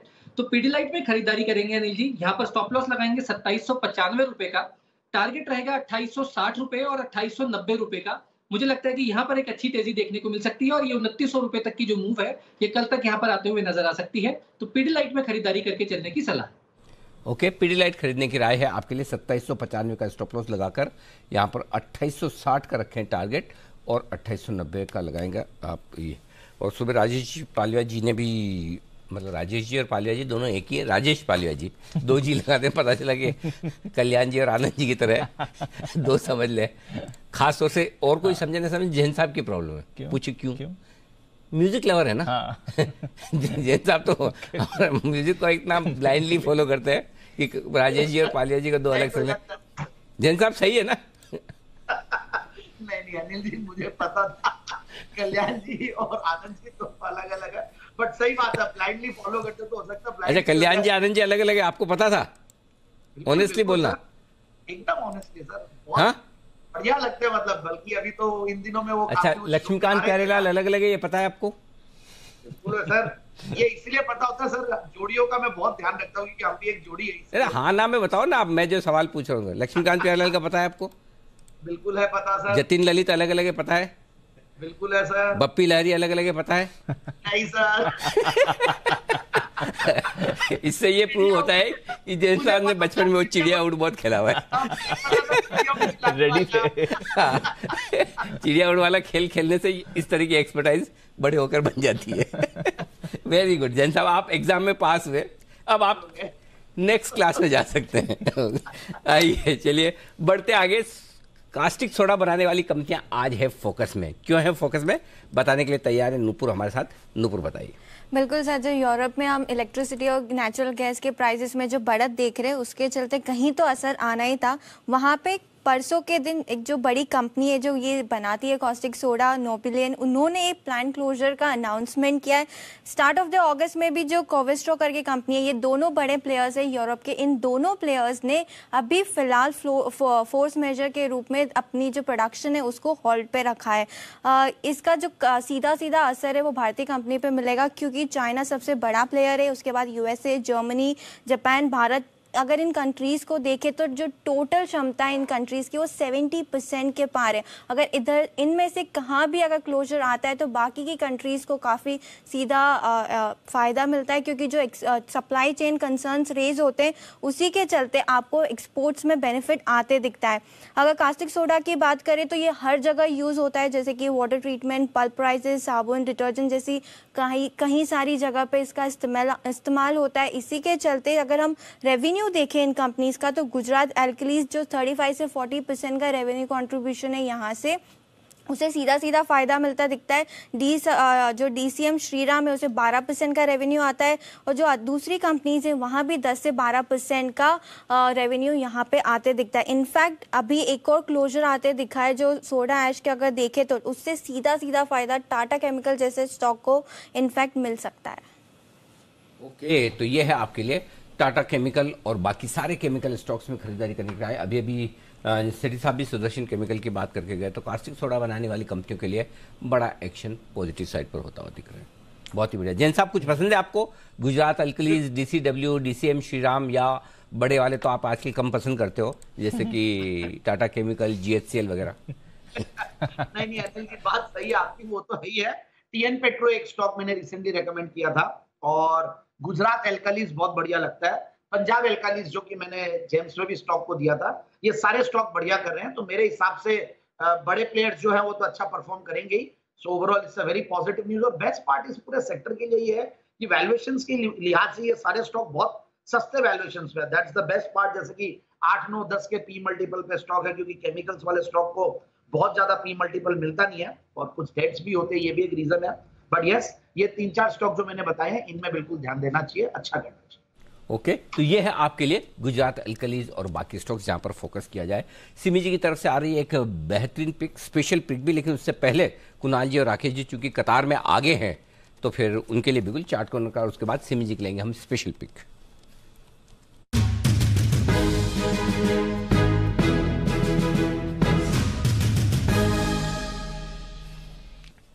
बताएं सर। अनिल जी देखिए, कल मैंने और राकेश जी ने खरीदारी की राय दी थी TVS मोटर्स में और उसमें ज़बरदस्त तेज़ी देखने को मिली और आज भी हम एक ऑटो काउंटर पर खरीदारी की राय दे रहे हैं। स्टॉक है हीरो मोटोकॉर्प, जिसके चार्ट पर एक फ्रेश ब्रेकआउट इंट्राडे चार्ट्स पर आता हुआ दिख रहा है। डेली चार्ट में कंसोलिडेशन पूरा होता हुआ दिख रहा है। तो इन स्तरों पर हीरो मोटोकॉर्प को बाय करना है। Over to Rakesh. अनिल जी, बेहतरीन टेक्निकल स्ट्रक्चर है। पहले तो अनिल जी ये है कि बिगुल चार्ट कॉर्नर का है, बट कॉल जो है ओवरवेट और स्पेशल कॉल है और बड़े चार्ट पर एक बड़ा रिवर्सल है। और ये स्टॉक अनिल जी मैंने पिक ऑफ द सीरीज में भी दिया हुआ है। तो हीरो मोटोकॉर्प को पहले तो मिस नहीं करना चाहिए और यहाँ थोड़े स्टॉप लॉसेस भी बड़े दे रहे हैं। 2725, 2725 का एक स्टॉप लॉस लगा के इसको बाय करें और होल्ड करें। अनिल जी, टारगेट्स है 3400 रुपए के और काफी समय बाद हीरो मोटोकॉर्प एक तेजी दिखाएगा। काफी समय से अंडर परफॉर्म कर रहा है, आयशर को भी अंडर परफॉर्म कर रहा है, मारुति को भी अंडर परफॉर्म कर रहा है। अब इसको भी फोमो हो रहा है और कैचअप रैली करेगा। 3400 के टारगेट के लिए हीरो मोटोकॉर्प को buy tight, hold tight, set tight है। बाय टाइट टाइट मतलब थोड़ा थोड़ा लेना। हम जनरली बोलते हैं खर्चा करने में टाइट रहो, तो कम करते हैं खर्चा। तो बाय टाइट में थोड़ा ही खरीदना है बंसल जी? देखिए अनिल जी, आज अनिल जी जैन साहब मिले हुए हैं आपको, आप उनसे एक सवाल पूछना भूल गए कि अब्बास मस्तान एक है कि अलग अलग है? अनिल जी, अनिल जी आप अभी तक वही है। हम 15 मिनट आगे की प्रोग्रामिंग में आ गए। बंसल जी लौट आओ, हमारे साथ हो जाओ। आप बहुत पीछे चल रहे हो, फिर वो आपको फास्ट फॉरवर्ड में देखना पड़ेगा शो। जी बंसल जी। अनिल जी वो अनिल जी बहुत गजब था। ये तो हमारे जैन साहब हैं जो मतलब कि परफॉर्म करके, कोई और होता तो नेशनल टीवी पे फेल हो गया होता। अनिल जी नहीं, कोई और से आपका क्या मतलब? प्लीज स्पेसिफाई, नाम बोलो। अनिल जी, मैं तो अपनी बात ही कर रहा हूँ। अनिल जी, आपने जिस तरीके से घुमा के एकदम से लक्ष्मीकांत प्यारेलाल लाया, तो जैन साहब तो एकदम फटाफट बोल गए। अगर मेरे जैसा आदमी अनिल जी 30 सेकंड का पॉज भी ले लेता तो आपकी तो बंदूक चल जाती। जैन साहब ने बिना पॉज के, बिना सेकंड्स लिए अनिल जी फटाफट बोला। जी कुणाल जी। मस्ती की पाठशाला आज की। मैं तो ये कह रहा था अनिल जी, हीरो मोटोकॉर्प की कॉल हम पहले भी दे सकते थे अनिल जी, पहले कब? लेकिन बंसल जी ने अनिल जी संदेश भेजा कि देखो हीरो। तो अनिल जी मुझे लगा वो मेरे डेजिग्नेशन को ध्यान में रखते हुए देखो हीरो लिख रहे हैं।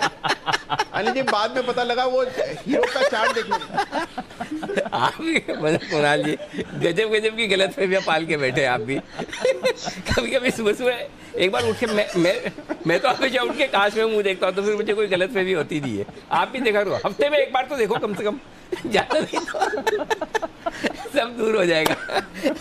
आइए बढ़ते आगे और अब वक्त है जैन साहब के लिए स्पेशल बिगुल का भी। जैन साहब की भी स्पेशल पिक आ रही है, उससे पहले बसीन साहब तैयार है, एक बार जरा बसीन साहब से मुलाकात की जाए और उसके बाद जैन साहब आपको शार्प समय मिला लीजिएगा। 3 बजे जैन साहब की आएगी स्पेशल पिक गणपति की।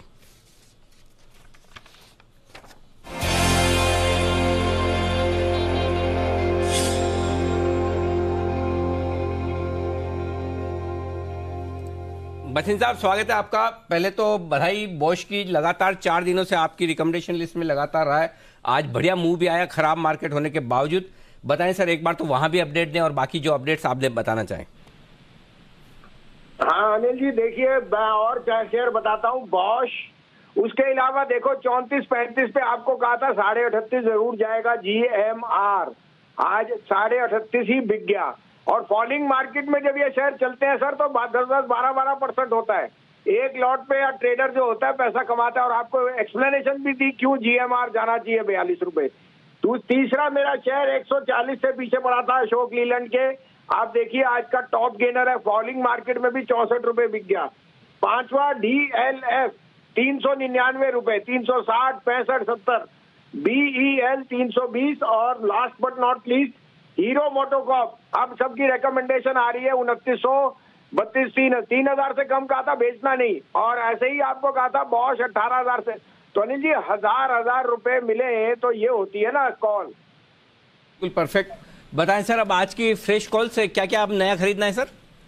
अनिल जी मार्केट तो range, don't look at the index, share specific रही है। तो 3 पिक्स हैं जो मुझे लग रहा है आउट परफॉर्म करेंगे। आप कहे तो मैं शुरू करूं। बढ़िया, बताएं सर। देखिए अनिल जी, आप देख रहे हैं globally gas prices are affecting energy and energy is relating to anything to do with food materials and so on. और सबसे बढ़िया शेयर जो इसमें फायदा उठाएगा वो है UPL। UPL is the 3rd largest agrochemical player with extension in Brazil and other places. और अगर उनके कॉन्ट्रैक्ट जिस तरह से और वो प्राइसिंग करा रहे हैं, they will get the benefit of huge margin. तो मुझे लगता है 755 में there is a very good risk reward. 735 का स्टॉप लॉस, 825 का टारगेट UPL, और ये बहुत जल्दी आ सकता है। दूसरा pick Anil ji, I think crude has bottomed out. मैंने पहले भी मंदी बोली थी, अब मुझे लगता है ONGC at 0.8 time 1 year forward, मैंने 0.8 टाइम ट्रेड करता है, 8.5% डिविडेंड यील्ड है। और अगर क्रूड में वापसी आई ONGC will be a double beneficiary. तो 134 पे बहुत अच्छा रिस्क रिवॉर्ड है। 34, 34.5 में लीजिए। 31 रुपए का स्टॉप लॉस है, 42 रुपए का टारगेट ऑन ONGC।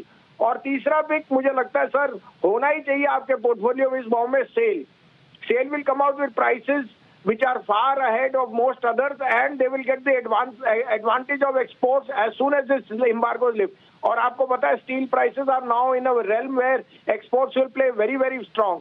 तो 80, 80 रुपए में लीजिए। 78 रुपए 25 पैसे का स्टॉप लॉस, 85 और 86 रुपए का टारगेट सेल पे। ओके, तो 3 बेहतरीन स्टॉक्स आपके लिए खरीदारी करने की राय, UPL, ONGC और सेल, ये तीनों खरीदें आप, ये राय आपकी। और बिल्कुल बसीन साहब ने मंगलवार को भी सेल कहा था, आज सुबह भी सेल और आज फिर से सेल, यानी कि सेल पर उसी तरह से बुलिश हैं जिस तरह से बॉश पर लगातार रिकमेंडेशन आई थी खरीदारी करने की। थोड़ा सा वक्त लगता है, कभी कोई स्टॉक तुरंत चल जाता है, कभी किसी स्टॉक में वक्त लगता है, लेकिन मजबूत है, ये ध्यान में रखिएगा जरूर आप यहाँ पर खरीदारी करने की राय। तैयार है सिमी जी, और सिमी जी के लिए स्पेशल पिक का बिगुल।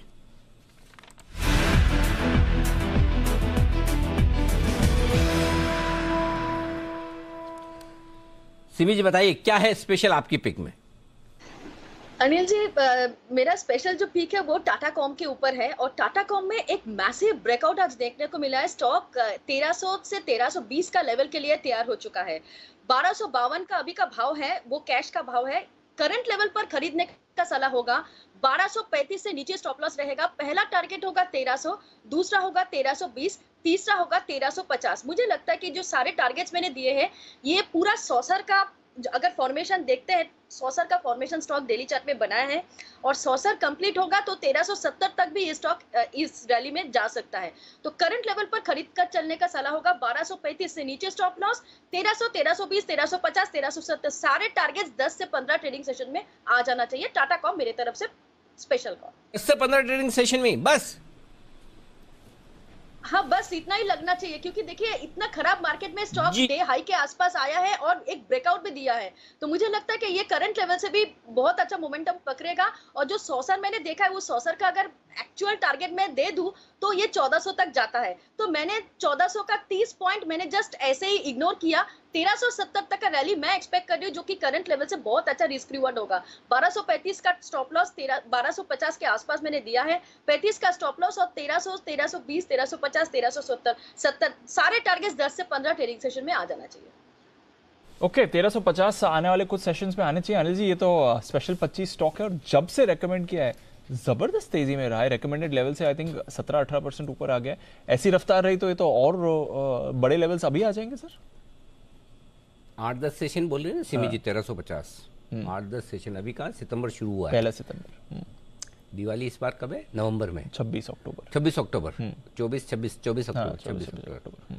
यानी कितना आपके पास 4, 5, 7-8 हफ्ता है। 7-8 हफ्ते हैं, यस। मेरा टारगेट दिवाली का बताऊं? दिवाली का, हाँ पक्का 1500 से 1550। जबरदस्त है। यहाँ से 250-300 रुपए ऊपर सबसे बेस्ट। और आपको याद होगा जितने स्टॉक हमने 25 रिकमेंड किए उसमें सबसे बड़े बुलिश टारगेट मैंने इसी के दिए थे। मैंने कहा कि ये स्टॉक है जो 3 से 5 हज़ार रुपए तक जाने की ताकत रखता है। बिल्कुल, क्योंकि पेरेंटेज टाटा का है, बिजनेस एकदम परफेक्ट है, पुरानी समस्याएं सारी खत्म हो गई, पिछले बार का रिजल्ट इतना स्ट्रॉन्ग था। और अब जिस तरह के कारोबार में telecom plus internet plus data plus digital, मतलब फ्यूचर का बिजनेस ही वही है। ये तो वो स्टॉक है, मतलब ये इसको एक्चुअली बहुत लोग बोलते हैं, मैं बोलता हूँ आप इसमें SIP करो। समझो आज आपने 1250 में लिया डेली लेके, हर 100 रुपये बड़े आप 100 रुपये घटे SIP कीजिए। 1150 आए तो और लूंगा, 1050 आए तो फिक्स कर लीजिए, 10-10 शेयर, 5-5 शेयर, 50 शेयर, जो आपकी मर्जी हो। ये SIP वाला स्टॉक है, परफेक्ट। समझ गया। लेके शांति से डिलीवरी, मतलब अगर आपको पेरेंटेज, कंपनी की परफॉर्मेंस, कंपनी का बिजनेस और आउटलुक सब एक साथ चाहिए तो फिर बहुत ज़्यादा स्टॉक ऐसे मिलेंगे नहीं। इसलिए हमने कहा कि ये स्टॉक है जो वाकई में स्पेशल 25 में बड़ा कमाल करने की तैयारी है। तो ये बिल्कुल मैं सिमी जी के साथ सहमत हूँ। टाटा कम्युनिकेशन, एक बार जरा टाटा कम्युनिकेशन में जैन साहब से भी राय ली जाए। जैन साहब फरमाए। नहीं, बिल्कुल, एक तो स्पेशल 25 में आ चुका है तो उससे बहुत बड़ा कॉन्फिडेंस आता ही है। और टाटा कम्युनिकेशन संभाव जब से ये इसका OFS आया था और उसके बाद वहां पे एक जरूर से पिटाई हुई थी, उसके बाद से नॉनस्टॉप चल रहा है। और मुझे याद है राकेश जी, कुणाल जी ने भी इसको आके चार्ट कॉर्नर में दिया हुआ है।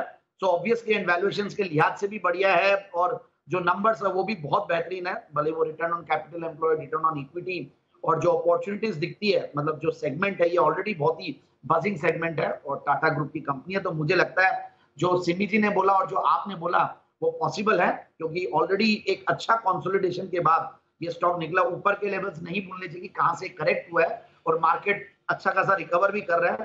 तो it's very easy for it to 1400-1500 के लेवल्स तो आराम से देखने को मिलेंगे आने वाले कुछ ही महीनों में या सेशंस में बोल सकते हैं। ओके, 1400-1500 के लेवल्स आपके लिए आते हुए दिखेंगे। भरोसा है अनिल जी का, भरोसा है जैन साहब का, भरोसा है सिमी जी का, और ये कुछ बेहतरीन एक्शन में आ रहा है काउंटर। जैन साहब से थोड़ी देर में उनके विघ्नहर्ता शेयर्स भी लेने हैं और पॉली मेडिक्योर जिसके बारे में अभी बात हो रही थी, पिक ऑफ द वीक भी था जैन साहब का, 10% ऊपर अब आपको ये काउंटर दिख रहा है, तो उस पर भी बड़ा एक्शन नजर रखिए, स्टॉक पर भी।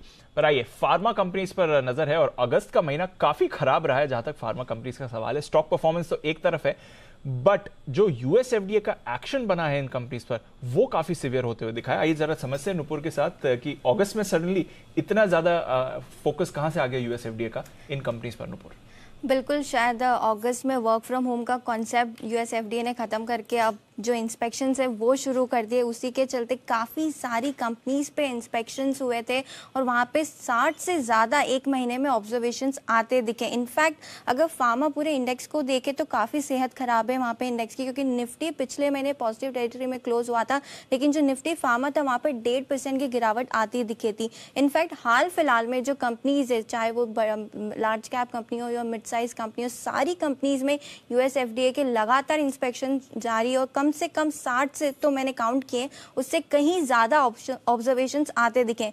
इनफैक्ट अगर कोरोना से हम कंपेयर करें तो वहाँ पे काफ़ी सुस्त था यूएस एफडीए, वहाँ पे काफ़ी कम आपत्तियाँ आती दिखी थी क्योंकि वहाँ पे फोकस शायद कोविड मेडिसिन को लेके था, वैक्सीनेशन को लेके था। लेकिन अब यूएस एफडीए वापस फुल एक्शन में, और जो पूरी लिस्ट है मेरे पास उसमें सबसे ऊपर जो नाम है वो बायोकॉन का है। हमने कल देखा था वहाँ पे 2 यूनिट में 11 आपत्तियाँ आती दिखी थी, और अभी टोटल जो है वो 22 के आसपास बायोकॉन सिमिलर का जो बिजनेस है उसके मैन्युफैक्चरिंग में ऑब्जर्वेशन आते दिखे। इनफैक्ट जो ग्लेनमार्क है वहाँ पे 2 बार इंस्पेक्शन हुआ, पहले इंस्पेक्शन में 17 से ज़्यादा ऑब्जर्वेशन आए थे, और दूसरे जब हुआ था तब वहाँ पे 5 से ज़्यादा ऑब्जर्वेशन आते दिखे थे। सन फार्मा भी पीछे नहीं है, वहाँ भी 6 ऑब्जर्वेशन आते दिखे। सिप्ला भी इस लिस्ट में 6 के साथ, जुबिलेंट फार्मा 6 ऑब्जर्वेशन है, एलेम्बिक फार्मा और अरबिंदो फार्मा और ग्लैंड फार्मा जैसी कंपनीज भी इस लिस्ट का पार्ट है। सभी फार्मा कंपनीज में हमने देखा है बड़े यूएसएफडी के आपत्तियां जारी करी। सडनली अगस्त में बहुत एक्टिव हो गए। पहले लोग इनके सब छुट्टी पे थे, कहाँ वापस आए लोग? सर वर्क फ्रॉम होम था तो शायद इंस्पेक्शन करने आ नहीं पाए। ओके। अभी हाँ, अब तो धड़ाधड़ आ रहे हैं सबके। सबको लग रहा होगा कि फार्मा कंपनी को तो लगता होगा कोविड वाला टाइम ही ठीक था, कोई आता जाता नहीं था, दवाएं तो बिखी रही थी। एग्जैक्टली। एनीवे, चलिए बढ़ते आगे। हाँ, उसमें भी जो कोविड वाली बेच रहे उनकी ठीक है, बाकी दवाएं तो कम हो गई थी। अच्छा, बाहर ट्रैफिक कम तो एक्सीडेंट कम होते रोड के। अच्छा, घर पे आदमी बैठा रहता तो मतलब बाकी बीमारियां भी नेचुरली थोड़ी कमी होती है, आलतू फालतू की। हवा पानी शुद्ध हो गए थे, मतलब बहुत सारी चीजें अच्छी। तो दूसरी फार्मा कंपनी के लिए तो कितना फायदा हुआ, भगवान। पीरियड हो गया था, गोल्डन पीरियड था। हमारी भी हेल्थ तो बहुत अच्छी हो गई थी, मतलब दूर दूर तक देखते तो नजर आता था आसमान वासमान। अच्छा, बहुत बार तो पहली बार मुंबई में हमने तारे देखे ऊपर, जिन्हें आज तक कभी मुंबई में ऐसा कोई मतलब झटका लग जाए उससे तारे दिखे, मार्केट दिखा दे तारे तो अलग बात है, बाकी अपने आप कभी नहीं दिखे, तो रोज ही दिखता है। एनीवे, चलिए बढ़ते आगे। और जैन साहब 3 बजे देंगे, ऐसा जैन साहब ने बोला कि शुभ मुहूर्त निकला। उससे पहले जल्दी से एक बिगुल हिमांशु जी के लिए, हिटमैन हिमांशु।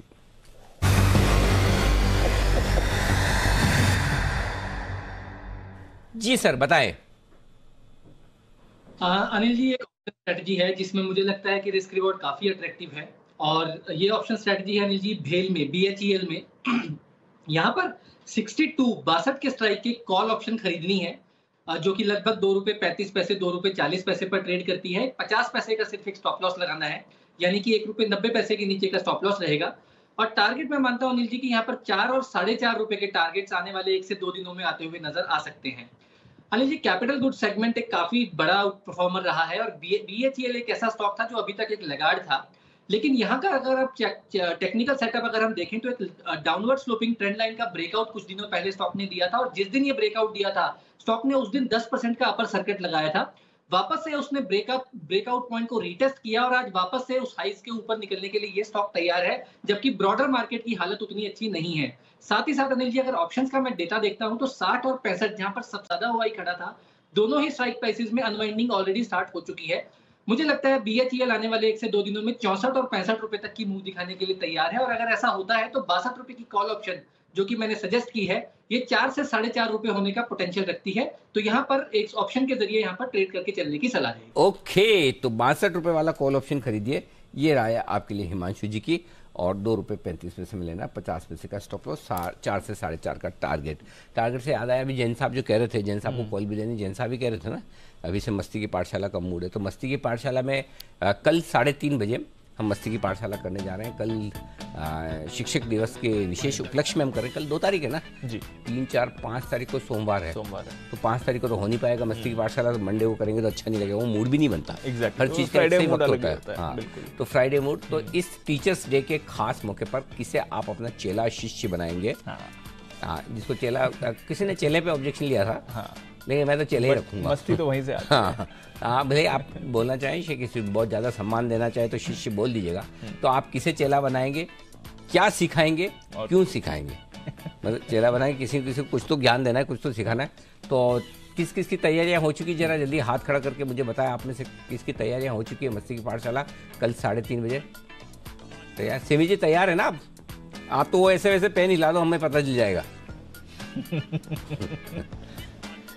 जी अनिल जी, मैं तो तैयार हूँ, पर प्रॉब्लम ये है कि ये जो आपने एपिसोड बनाया है ना, मतलब ये मस्ती का पाठशाला, ये मेरे लिए हैंडल करना बहुत मुश्किल होता है। मैं मतलब कुछ भी आंसर दूं वो पानी टाइप का होना पड़ेगा, ये बहुत ढूंढना कोशिश, मतलब सोचना भी बहुत मुश्किल होता है। अभी भी मेरा सोच जारी है। अभी आप ये देखो सुमित जी को देखो, सुमित जी इतने सीरियस होके बैठे हैं।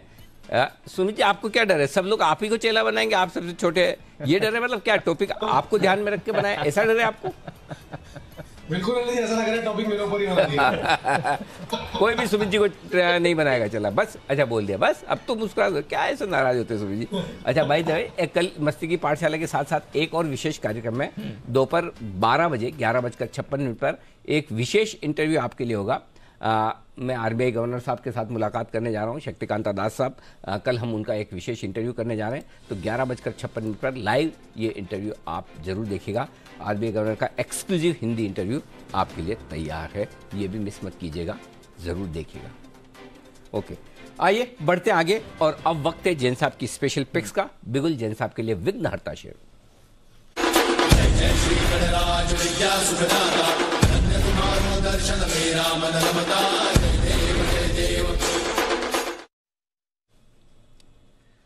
जी जैन साहब बताएं सर, कौन से स्टॉक्स आपने चुने हैं विघ्नहर्ता शेयर के तौर पर?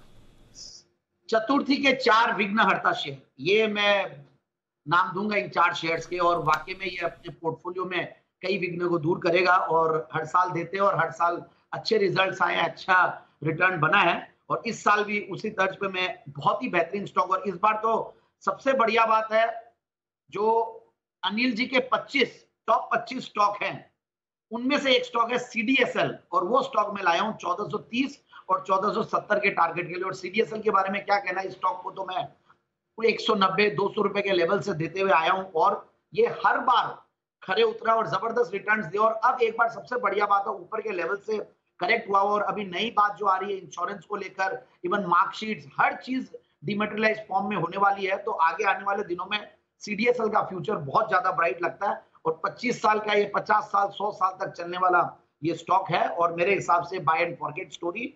और छोटा टारगेट दिया अभी तो मैंने 1430 1470, जो ट्रेडर्स है, पोजिशनल ट्रेडर्स है, शॉर्ट टर्म इन्वेस्टिंग करते हैं उनके लिए, बट अदरवाइज इसको लंबा रखें। दूसरा स्टॉक है एमी ऑर्गेनिक्स, अगेन रिसेंटली आया हुआ आईपीओ है, और बहुत बढ़िया क्वालिटी कंपनी है, फंडामेंटली बहुत बढ़िया लगती है। तो इसका टारगेट है 1170 और दूसरा टारगेट 1230। और अब तीसरा सेक्टर है जो कि सीमेंट के ऊपर ऑलरेडी काफी दिनों से मैं बुलिश हूं, और सीमेंट स्टॉक में मंगलम सीमेंट वो ऐसा स्टॉक है, देखिए एक ओवरऑल काफी करेक्ट कर चुका, सारे पूरे सेक्टर में सारे स्टॉक्स करेक्ट कर चुके हैं, वैल्यूएशंस के लिहाज से बहुत सस्ता है, और मैनेजमेंट की क्वालिटी बहुत बढ़िया है, बिरला ग्रुप की कंपनी है।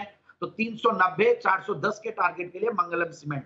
And last but not the least, चौथा स्टॉक है वीएसटी टिलर्स एंड ट्रैक्टर्स। ये छोटे ट्रैक्टर्स बनाते हैं और काफी एग्रीकल्चरल इंप्लीमेंट्स और ये बनाते हैं, मोवर्स एंड ये सब, और बहुत ही बढ़िया क्वालिटी कंपनी है। मैंने इसको जेम स्टॉक में भी पहले कवर किया हुआ है, और काफी बार मैंने चैनल पे या हर जगह डिस्कस किया इसके बारे में। तो वीएसटी टिलर्स एंड ट्रैक्टर्स को लें 2870 और 2950 के टारगेट के लिए। Thank you Anil. ओके, पहला है सीडीएसएल जो खरीदना है 1260 के आसपास, 1430 1470 टारगेट है। मंगलम सीमेंट आपको खरीदना है 340 के आसपास, 390 और 410 के टारगेट के लिए। एमी ऑर्गेनिक्स 1008 के आसपास खरीदना है, 1170 और 1230 का टारगेट है। और वीएसटी टीलर्स 2520 के आसपास खरीदना है, 2870 2950 के टारगेट के लिए खरीदारी करनी है। और सीडीएसएल का नाम लेते सब लोगों के अंगूठे ऊपर आ रहे हैं, क्योंकि सब रिकमेंड कर रहे हैं सीडीएसएल। आज सुबह भी रिकमेंडेशन में था, आज किसने, राजेश पालिया जी ने कहा था, आज भी था एसपीएल में, मोदी जी ने कल रिकमेंड किया था लॉन्ग टर्म पिक के तौर पर। तो आज मोदी जी का आज ही था शायद, आज ही था, हाँ तो सब, हाँ आज ही तो है।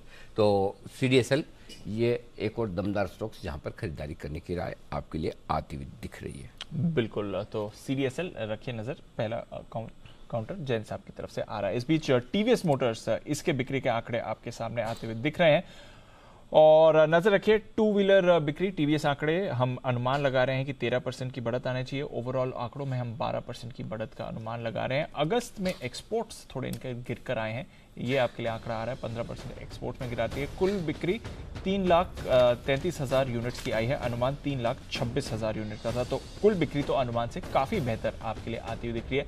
मोटरसाइकिल बिक्री भी 3,15,000 की आई है, हमारा अनुमान 3,11,000 का था। तो अगेन एक बार फिर से आप देख रहे हैं शानदार नंबर्स आते हुए दिख रहे हैं। अब तक लगभग जितने भी ऑटो सेल्स के आंकड़े आपके सामने आए हैं वो अनुमान के मुताबिक या फिर अनुमान से बेहतर ही रहे हैं, और टीवीएस मोटर्स में भी अनुमान से बेहतर ही आपको आंकड़े दिख रहे हैं। 15% बढ़त आई है टू व्हीलर बिक्री में टीवीएस मोटर्स के लिए। स्टॉक भी आपको एक्शन में दिख रहा है। वागे साहब, टीवीएस मोटर्स पर एक chart check sir.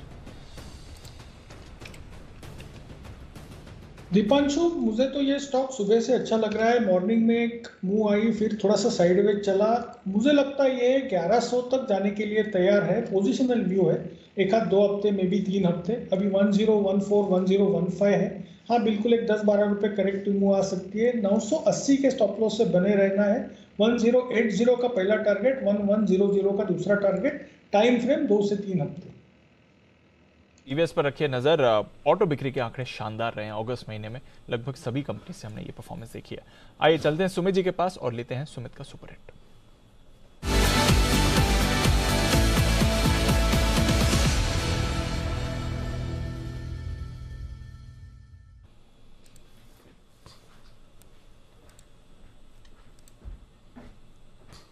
Sumit ji बताएं सर।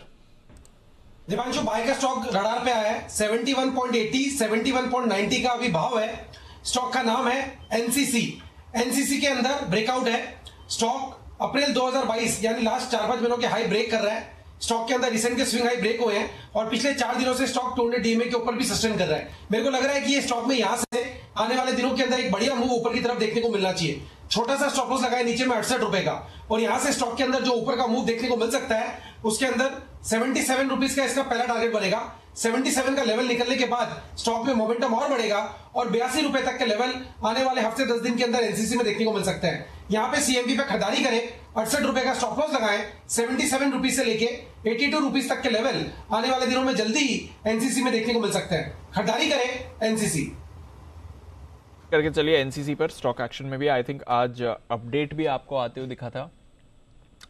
करीब 300 करोड़ के ऑर्डर्स अगस्त महीने में इस कंपनी को मिले भी थे और ये स्टॉक फोकस में आ भी रहा है इस समय। तो चलिए एनसीसी इस पर करेंगे फोकस, मोमेंट में आ रहा है। आइए ऑटोज जहां पर फोकस है, अभी मैं टीवीएस मोटर्स की बात कर रहा था, अनुमान से अच्छे रहे। बाकी ऑटो कंपनीज के नंबर्स भी अनुमान से ज्यादातर बेहतर ही रहे। आइए एक डिटेल जान लेते हैं अब तक के ऑटो सेल्स कैसे रहे। कुशल हमारे साथ है तैयार। कुशल बताइए। बिल्कुल दीपांशु, आपने एकदम सही कहा कि यहाँ पर ओवरऑल ऑटो सेल्स बिक्री काफ़ी सेगमेंट्स में जितना अनुमान था हमारा उससे बेहतर साइड पर आते हुए दिख रहे हैं। सबसे पहले पैसेंजर व्हीकल्स देखिए, महिंद्रा एंड महिंद्रा अनुमान से काफ़ी बेहतर आंकड़े आए हैं। 59,049 ये नंबर ऑफ यूनिट्स हैं जहाँ पर इन्होंने बेचा है और लगभग 56,500 यूनिट्स का हमारा अनुमान था, तो उसके मुकाबले रिलेटिवली काफ़ी अच्छी आउट परफॉर्मेंस रही है और लगातार दूसरा महीना ऐसा है जहाँ पर एसयूवी वॉल्यूम्स वाइज कंपनी ने हाईएस्ट एवर सेल्स मंथली यहाँ पर रजिस्टर करते हुए दिखे हैं। इनफैक्ट यहाँ पर आप देखिए टाटा मोटर्स यहाँ पर अनुमान के मुताबिक नंबर्स आते हुए दिख रहे हैं। डोमेस्टिक पैसेंजर व्हीकल्स की जितना हमारा अनुमान था 47,500 यूनिट्स का, उसके मुकाबले 47,166 यूनिट्स कंपनी बेचने में सफल रही है। इनफैक्ट कमर्शियल व्हीकल्स पर भी टाटा मोटर्स ने अनुमान के मुताबिक प्रदर्शन किया है। 32,000 यूनिट्स का अनुमान था, 31,492 यूनिट्स आए हैं। अशोक लेलैंड अनुमान से बेहतर नंबर्स, तो एक तो खबर का इम्पैक्ट है और दूसरा जो नंबर्स आते हुए दिखे हैं वो काफी शानदार है। 13,700 यूनिट्स के अनुमान के मुकाबले 14,121 यूनिट्स कंपनी ने बेचे हैं। आयशर वीसीवी स्पेस पे थोड़ी सी अंडर परफॉर्मेंस रही थी, जितना हमारा अनुमान था 6100 यूनिट्स के मुकाबले 5,003 यूनिट्स कंपनी ने बेचे। पर टू व्हीलर स्पेस में बजाज ऑटो की अच्छी आउट परफॉर्मेंस रही। टीवीएस मोटर्स अभी हमने बात की, वहां पर भी relatively better than estimates numbers है। ट्रैक्टर स्पेस में महिंद्रा एंड महिंद्रा ने काफी बेहतर प्रदर्शन किया है, 20,700 यूनिट्स के मुकाबले 21,520। तो हमारा जो अनुमान था वो रिलेटिवली थोड़ा सी गिरावट का था, उसके मुकाबले पॉजिटिव में बंद होते हुए दिख रहे हैं। जिस तरह से अगस्त महीने के बिक्री आंकड़े ट्रैक्टर्स में आ रहे हैं और एस्कॉर्ट्स ने भी आउट परफॉर्म किया है, तो ट्रैक्टर ने सरप्राइज किया जितना हमारा अनुमान था। एंड पैसेंजर व्हीकल्स और खासकर टू व्हीलर स्पेस ने आउट परफॉर्मेंस दिखाई। बिल्कुल, और देख भी रहे हैं ऑटो स्टॉक्स बढ़िया मोमेंटम में भी आपको आते दिखे हैं। इवन छोटे कंपनीज SML, इसूजू देख लीजिए, अतुल ऑटो देख लीजिए, वहाँ से भी जो नंबर्स आए हैं वो काफ़ी अच्छे रहे हैं और बाजार उसके मजे भी उठा रहा है। Ashok Leyland of course 52 week high पर ये काउंटर ट्रेड कर ही रहा है इस समय। भारत फोर्ज में अभी थोड़ा मोमेंटम पिकअप होते हुए दिख रहा है। ऑटो सेल्स की बात चली रही थी, भारत फोर्ज में एक स्पाइक बनते हुए दिख रहा है इस समय। हिमांशु जी जरा देखें, भारत फोर्ज 1.5% ऊपर अभी एक मूव आ रही है, कुछ एक्शन एक्सपेक्ट करते हैं इसमें?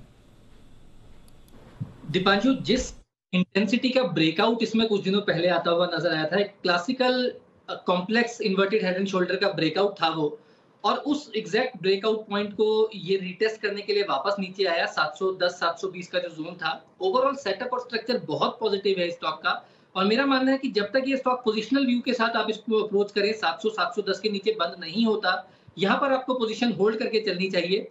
पहला important immediate target short term में 800 रुपए का रहेगा, लेकिन जिस तरह का ये ब्रेकआउट है उसका एक मिनिमम टारगेट 950 रुपए तक का आता है, जो कि मुझे लगता है कि शायद आने वाले कुछ हफ्तों में मूव बनते हुए नजर आए। तो बहुत ही स्ट्रॉन्ग फॉर्मेशन है, स्ट्रॉन्ग ब्रेकआउट है और बिल्कुल यहाँ पर खरीदारी करके चला जा सकता है। के खरीदारी करके चलने की राय। लेकिन इस बीच दो इंडेक्स मैं आपके सामने जल्दी से लाना चाहता हूँ दीप। पहले तो निफ्टी और निफ्टी फ्यूचर्स दोनों साथ में दिखाइए, फिर बैंक निफ्टी और बैंक निफ्टी फ्यूचर्स भी दिखाइए। निफ्टी 17,560, अभी 17,520 से 40 पॉइंट की रिकवरी आई, और उसके साथ साथ अगर आप फ्यूचर देखेंगे तो 17,615, यानी कि तेजी से 50 पॉइंट की प्रीमियम होती हुई दिखिए। शो की शुरुआत मैंने की तो निफ्टी की प्रीमियम थी 15-16 पॉइंट की, तो तेज शॉर्ट कवरिंग होती हुई दिख रही है। और मैं आज फिर से आपको कह रहा हूँ, आज पूरी संभावना है कि डाउ आपको पॉजिटिव साइड पर सरप्राइज दे, और वही शॉर्ट कवरिंग आखिरी आधे घंटे में मुझे आती हुई नजर आ रही है। और सेम बैंक निफ्टी में देखिए 150 पॉइंट की प्रीमियम हो चुकी है दीप। बैंक निफ्टी अभी 39,375 है और यहाँ 39,615, यानी कि करीबन 140 पॉइंट की प्रीमियम बैंक निफ्टी में आ चुकी है। एग्जैक्टली 150, हाँ एग्जैक्टली 150 पॉइंट की प्रीमियम आती हुई, यानी कि तेज शॉर्ट कवरिंग आखिरी 15 मिनटों में होती हुई दिख रही है।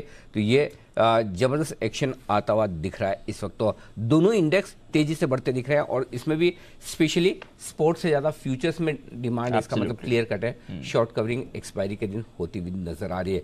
17,500 525 आए तो देना है, 575 600 में देना है, और 500 525 में देना है। 2:30 बजे के बाद आपको दोनों रेंज 2 बार दिखा दिए। हाँ 500 525 आया, 575 600 पे आता है, वहां से फिर घुमा नीचे आया, वापस से ऊपर। और ये काम जो हो रहा है इतना फास्ट हो रहा है। अगर आप की सिंगल्स, अगर आपकी बात मान लेते, क्योंकि उस समय आप कह रहे थे कि जब ऊपर थे तो यूफोरिया नहीं होने दिया, अब डरना नहीं है। अगर वहां से पोजीशन ले ली होती तो अच्छे गेंस आ जाते सर, उस बाउंस में अच्छे ये ऐसे ही करना पड़ेगा। हाँ। ऐसे ही करना पड़ेगा, या तो आप दोनों तरफ कर पाओ तो ठीक, नहीं तो फिर है ना, जब गिर रहा है तब एक साइड ही ट्रेड करना आता है लेने का, तो लेवल से करो, टुकड़ों में करो। क्या प्रॉब्लम क्या है, आपको एक ही पॉइंट पे घुसना और वहीं से आपको लगेगा नीचे नहीं जाना चाहिए, ये होगा नहीं, क्योंकि स्पीड इतनी है ना, तो एकदम अंदाजा लगाना मुश्किल होता है, यहीं रुक जाएगा, है ना, और मिनटों में जाता है। बट अगर आप उस फॉर्मूले से चलेंगे 100% इंडेक्स में, इससे बढ़िया मार्केट हो। ट्रेडर को तो यही चाहिए ना, वोलेटिलिटी। अगर आपकी एंट्री एग्जिट सही है तो वोलेटिलिटी काम हो गया। बिल्कुल, और जबरदस्त काम होते हुए देखा। 12 के 12 निफ्टी बैंक निफ्टी स्टॉक्स में आपने पिछले 5-7 मिनटों में अच्छी खरीदारी बनती हुई देखी है। यहाँ पर आपको अच्छा एक्शन भी बन रहा है।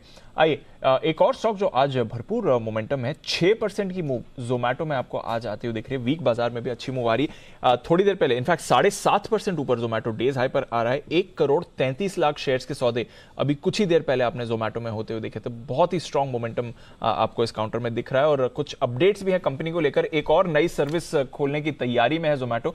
आइए जरा इसके बारे में समझते हैं आशीष के साथ। आशीष बताइए, अब क्या कर रही है जोमेटो? दीपांशु, बहुत इंटरेस्टिंग है। इन्होंने इंटरसिटी लेजेंड्स के नाम से एक नई सर्विस का अभी पायलट प्रोजेक्ट के तौर पर शुरुआत की है। दिल्ली, गुरुग्राम जैसे जगहों पर आसपास इसकी शुरुआत हुई है। और बेसिकली इसमें क्या होगा कि आप, जैसे कि हम देखते हैं कि अभी 5 से 7 किलोमीटर के रेडियस से आप स्विगी से या जोमेटो से खाना ऑर्डर कर पाते हैं, उससे दूर का नहीं आता है। लेकिन अब ये 5, 7, 10, 15 किलोमीटर नहीं, इंटर सिटी और इनफैक्ट इंटर स्टेट भी अगर आप देखें तो जो फूड डिलीवरी है वो पॉसिबल होगी। मैं आपसे एक सवाल पूछता हूं कि अगर आपको अभी कुछ ऑर्डर करना होगा कोई दूसरे शहर से, तो कहां से और क्या मंगाएंगे? दूसरे शहर से मतलब? हाँ, अगर किसी और शहर से अगर आपको मंगाना है, अभी तो सिर्फ जोमेटो क्या जरूरत है? मेरे तो दिल्ली से मंगाना मंजिल जी कुणाल जी है, जयपुर से मंगाना जैन साहब है, पुणे से मंगाना किरण जी है ना। मैं ऐसे ये सब चक्कर में नहीं पड़ता। मैं ओल्ड इकोनॉमी काइंड ऑफ आदमी है।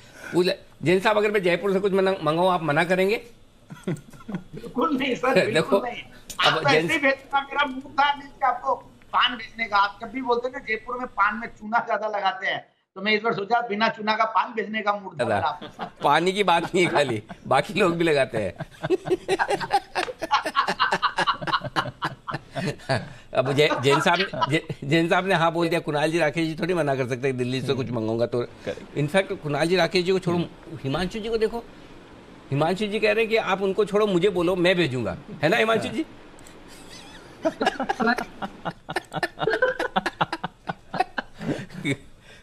सुमित जी बहुत उदास हो रहे हैं। सुमित जी को लग रहा है सबसे मंगा रहे हैं, मैं बॉम्बे का लोकल वाला हूं तो मैं मुझसे कुछ नहीं मंगवाएंगे। सुमित जी आप उदास मत होइए, आप तो बिना पूछे ही भेज दीजिए जो भेजना है। जोमेटो से क्या क्या मंगाया, हमारा काम तो हो गया। अब आगे बताओ। रिसर्च टीम ने ना पूरे मेनू तैयार करके देखिए एग्जांपल के तौर पर कि अगर किसी से मंगाना है तो कहाँ से क्या मंगाए। जैसे मिसाल के तौर पर हैदराबाद से आपको बिरयानी मंगानी है, मुंबई में बैठ के आप मंगा सकते हो। बेंगलुरु से मैसूर पाक मंगाना है, लखनऊ से कबाब, पुरानी दिल्ली से बटर चिकन, या फिर जयपुर से प्याज की कचौरियां, और ऐसे अन्य मतलब दूसरे शहरों से, स्टेट से जो कुछ भी वहाँ का लोकप्रिय है वो 24 घंटे के अंदर आपके पास। मजे की बात देखो, हर चीज की बोलते बोलते मुंह में पानी आता है। नहीं देखा, हमें बाढ़ आती हुई दिखी बाकायदा। नहीं आना भी चाहिए, ये तो नेचुरल इमोशन है। इतनी बढ़िया किसी शहर की सबसे फेमस चीज का नाम ले और मुंह में पानी आए तो फिर फायदा ही क्या है। बिल्कुल राइट। तो ये 24 घंटे के अंदर आ जाएगा। 24 घंटे के अंदर आ जाएगा। कोई एक्स्ट्रा प्रिजर्वेटिव्स का इस्तेमाल नहीं होगा। अच्छा। और हवाई मोड से आएगा एयरप्लेन से, उसके बाद फिर रोड ट्रांसपोर्ट का यूज करके स्पेशल लॉजिस्टिक्स, बेसिकली इन्होंने शिप रॉकेट में निवेश किया था, उसको लेवरेज करते हुए इसका ये फायदा ले रहे हैं। और 24 घंटे के अंदर अंदर आपके पास जो है ये चीजें आ जाएंगी। पैकेजिंग काफी अच्छी तरीके से होगी, दोनों मोड्स का ट्रांसपोर्टेशन का यूज किया जाएगा। बढ़िया बात है कि कोई अतिरिक्त प्रिजर्वेटिव्स का भी इस्तेमाल नहीं होगा। तो बंसल जी बोल रहे 24 घंटे तक इंतजार करूंगा, मैं जयपुर जाके जैन साहब के यहाँ खा के आ जाऊंगा। इतना पुराना 24 घंटे पुराना कौन खाएगा? तो मतलब ऐसा पुराना नहीं हो जाएगा 24 घंटे में? सर ये कंसर्न है। हाँ, ये थोड़ा हो सकता है। लेकिन ये कब शुरू हो रहा है? हो चुका है, होने वाला है? ये दिल्ली और गुड़गांव के आसपास शुरू होने वाला है। अच्छा। पायलट प्रोजेक्ट के तौर पर लेकिन धीरे धीरे बाकी के शहरों में भी हो जाएगा। तो जोमेटो को ट्रैक करने वाले और जोमेटो के सामने स्विगी पर ऑर्डर देने वाले हमारे सुमित जी इस पर राय देंगे। सुमित जी, अब दूसरे शहरों से भी इवेंचुअली ऐसा लग रहा है आगे पीछे फिर दूसरे देशों का भी आएगा, किसी और देश से आपको कुछ मंगाना हो खाने पीने के लिए। लेकिन फिलहाल दूसरे देशों से सुविधा शुरू हो रही है, क्या कहेंगे आप? मंगाएंगे, ऑर्डर करेंगे? अरे जी ऑर्डर तो नहीं करूंगा, लेकिन चार्ट्स के ऊपर भी अभी तक कुछ ऐसा दिख नहीं रहा कि बाय का ऑर्डर दबना चाहिए। और स्टॉक के अंदर अभी भी साइडवेज और थोड़ा सा करेक्टिव मोड ही है। तो मेरे को लग रहा है कि एक बार फिलहाल तो वेट एंड वॉच करना चाहिए और देखना चाहिए कि ये जो नई अभी अनाउंसमेंट ये जो सुनने को मिल रही है ये कितनी सक्सेसफुल है और कितनी फिजिबल है। उसके बाद थोड़ा सा कुछ समझ में आएगा कि चार्ट्स में दम बनता है कि नहीं बनता है। फिलहाल तो नहीं लग रहा, स्टॉक के अंदर अवॉइड करके चलने का ही सलाह रहेगा। खाने पीने के सबसे ज्यादा शौकीन है जय ठक्कर। जय, वैसे तो जय आप मंगाते हैं ऐसा, मतलब जोमेटो स्विगी वगैरह से ऑर्डर करते हैं? जी अनिल जी, कभी कभी डेफिनेटली जोमेटो स्विगी से करता हूँ अनिल जी। और स्पेशली जब भी कोई ऑफर चल रही होती है, एक पे एक फ्री हो कि 50% डिस्काउंट हो अनिल जी, तो डेफिनेटली उसका मैं बेनिफिट उठाता हूँ अनिल जी, वो देखते रहता हूँ। और अनिल जी, आप जो ये बंसल जी से, कुणाल जी से, जयपुर से भी आप संदीप जी से मंगाने वाले अनिल जी, तो एक नहीं दो बॉक्स मंगवाना अनिल जी, एक बॉक्स मेरे लिए भी मंगवाना। देखो 2 आ गए तो बहुत ही बढ़िया, 2 नहीं आए, 1 आया तो हम आधा कर लेंगे, चिंता ना करें, लेकिन मिल बांट के खाएंगे। बिल्कुल। अच्छा, आपको गुजरात से क्या मंगाना है अगर ऑर्डर करके मंगाना हो तो? अंकल ये आशु जी का सॉरी हो गया जी।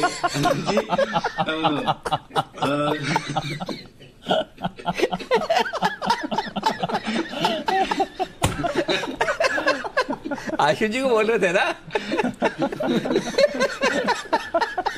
आशु जी वाला मिस्टेक हो गया। 1-2 दिन में अनिल जी सब जगह पे गणेश उत्सव का जो त्योहार मनाते वही जबान पे आ गया। चलो, मैं बेनिफिट ऑफ डाउट दे देता हूँ, कोई बात नहीं। मुझे भी कोई मान के कि आपने सच्ची में बोला होगा, ऐसे कोई फायदा तो होने वाला है नहीं। चलो, तो हाँ, जो आप आशु जी को अंकल बोल रहे थे, अब आगे बताइए।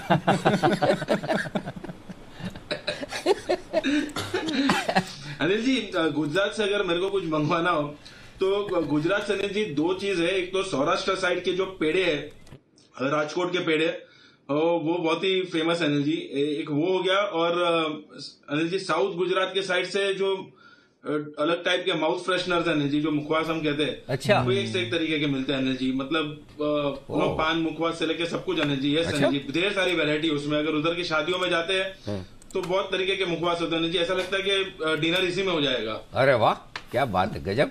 तो चलिए, सबकी अपनी अपनी लिस्ट है तैयार, देखते हैं हम कौन कौन कितना कितना मंगाता है, इस पर रहेगा फोकस। आइए, तैयार है वागले साहब, जल्दी से बिगुल उनके लिए वागले का वंडर, उसके बाद 3-20 की strategy.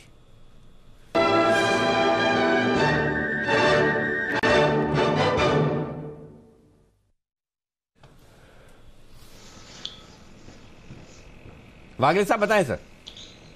Anil ji, LIC housing finance में एक बड़ा वाला ब्रेकआउट आया है। 3-4 दिन से कोशिश कर रहा था 400 के पार निकलने के लिए, आज निकला है। 411 का भाव है, 411 410 के रेंज में बाय करें।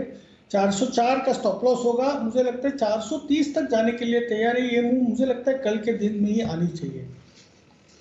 LIC हाउसिंग फाइनेंस पर रखिए नजर, फाइनेंशियल्स में जबरदस्त रिकवरी आपको आती हुई दिखी है। आइए 3-20 की स्ट्रैटेजी लेते हैं अनिल जी की तरफ से।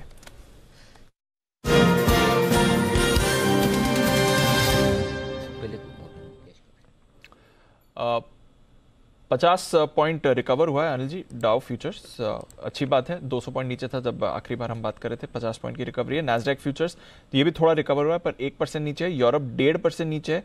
कच्चा तेल $94 पर है। रुपया स्टेबल है। क्या करके जाना है? मुझे ऐसा लगता है नॉन स्टॉप 2000 पॉइंट गिरने के बाद आज डाउ उतना खराब नहीं रहना चाहिए। ऐसा मेरा पर्सनल मानना है कि डाउ फ्लैट या हरे में बंद हो, ऐसा लगता है मुझे। नीचे खुलकर अगर थोड़ा और नीचे जाए तो निचले स्तर से बढ़िया रिकवरी आएगी। नीचे खुले तो बेहतर है, बाकी ऊपर ही खुल के ऊपर हो जाए तो खैर अलग बात है। तो मेरा ये समझना है कि शॉर्ट काटने के लिए सही वक्त है, और अगर शॉर्ट रखनी है तो वो ऑप्शंस के जरिए, पुट ऑप्शंस के जरिए रखनी चाहिए, न कि सीधे सीधे तौर पर शॉर्ट। अब लॉन्ग करने में आपको डर रहेगा कि 4 दिनों से गिर रहा है, ट्रेंड खराब है, पता नहीं थोड़ा ऊपर आ भी गया तो क्या टिकेगा नहीं टिकेगा, ऐसे सारे मन में दुविधा है। तो फिर आप उसके लिए हेज करके चले और ऑप्शन के जरिए लेना है तो फिर कॉल ऑप्शन ले लीजिए, बेचना है तो फिर पुट ऑप्शन भेजिए। या अगर आपकी फ्यूचर्स में पोजीशन तो आपको हेज करके चलना चाहिए। देखिए, आपको मंगलवार को भी 17,750 पे बंद हो रहा था, जब मैंने कहा 17,600 या 17,500, जो आपकी इच्छा हो वो ऑप्शन जरूर लेके जाओ। ऑप्शन लेके जाने में क्या आपको है ना, रिस्क कम रहती है कम से कम, और थोड़ा बड़ा मुंह आ भी जाए किसी वजह से तो आपको पता है आप हेज है, ठीक है ना। तो अगर आपने मंगलवार को भी ऑप्शन लिए है, पुट ऑप्शन लेके गए, 17,600 का लेके गए तो आपके वैसे भी लॉस कम हुआ, 17,500 का भी लेके गए तब भी आप सेफ रहे। सो आई थिंक आज भी मेरा ये समझना है, बायस मेरा पॉजिटिव साइड पर ज़्यादा है। और अगर आपको तेजी की पोजीशन बरकरार रखनी, 17,400 के पुट से हेज कर सकते हैं। शॉर्ट अगर आप हैं तो 17,700 का कॉल ऑप्शन खरीद कर हेज कर सकते हैं, ये आपके लिए ठीक रहेगा। जहाँ तक बैंक निफ्टी का सवाल है, अगर आप लॉन्ग हैं 39,000 का पुट लेकर हेज कर लीजिए, शॉर्ट है 39,600 का कॉल लेकर हेज कर लीजिए। तो ये 39,300 पर आप बंद रहे हैं। आपको मैंने बोला था 39,200 से 39,300 की रेंज में बैंक निफ्टी की क्लोजिंग आएगी, आप देख लीजिए। 17,500 से 17,600 की रेंज में बैंक निफ्टी की क्लोजिंग आएगी, देख लीजिए। एकदम बीचों बीच है 17,550, और बैंक निफ्टी भी 39,300 के आसपास ही बंद होने की कोशिश कर रहा है। तो ओवरऑल ठीक है, ट्रेंड ठीक है। लॉन्ग पोजीशन रखने का वक्त है, और अगर आप शॉर्ट हैं तो हेजिंग के साथ, लॉन्ग भी है हेजिंग के साथ। मार्केट जो ऊपर नीचे हो रहा है, हेजिंग रखना जरूरी है आपके लिए, बस ताकि कोई बड़ा मूव आए तो उससे आप बचे।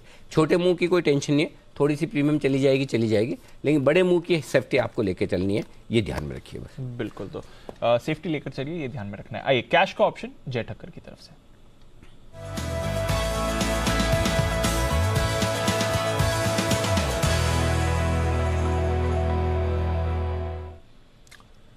बताएं जय। दीप, अनिल जी की बात से मैं एकदम सहमत हूं। आई मीन ये लेवल पर फिर से lower end of the range पर आया है, सो यहाँ पे आप एक दफे तेजी कर सकते हैं। और यहाँ पे 17,800 का कॉल खरीदे आप, डेफिनेटली 8 सितंबर की एक्सपायरी का 81 पर अभी ये ट्रेड कर रहा है दीप। यहाँ पे आपको जो स्टॉप लॉस प्लेस करना होगा नीचे में, वो है 43, सो 81 पर खरीदे। 43 का आपका स्टॉप लॉस रहेगा। फर्स्ट टारगेट ऊपर में बन रहा है 132 का, and second target will be 166।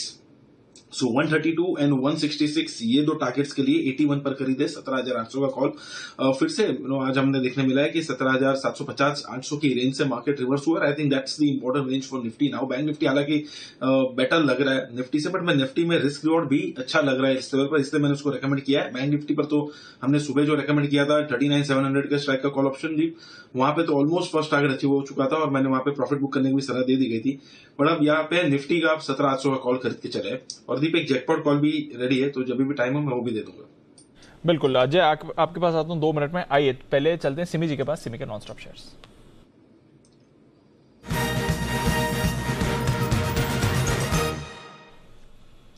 बताएं सिमी जी।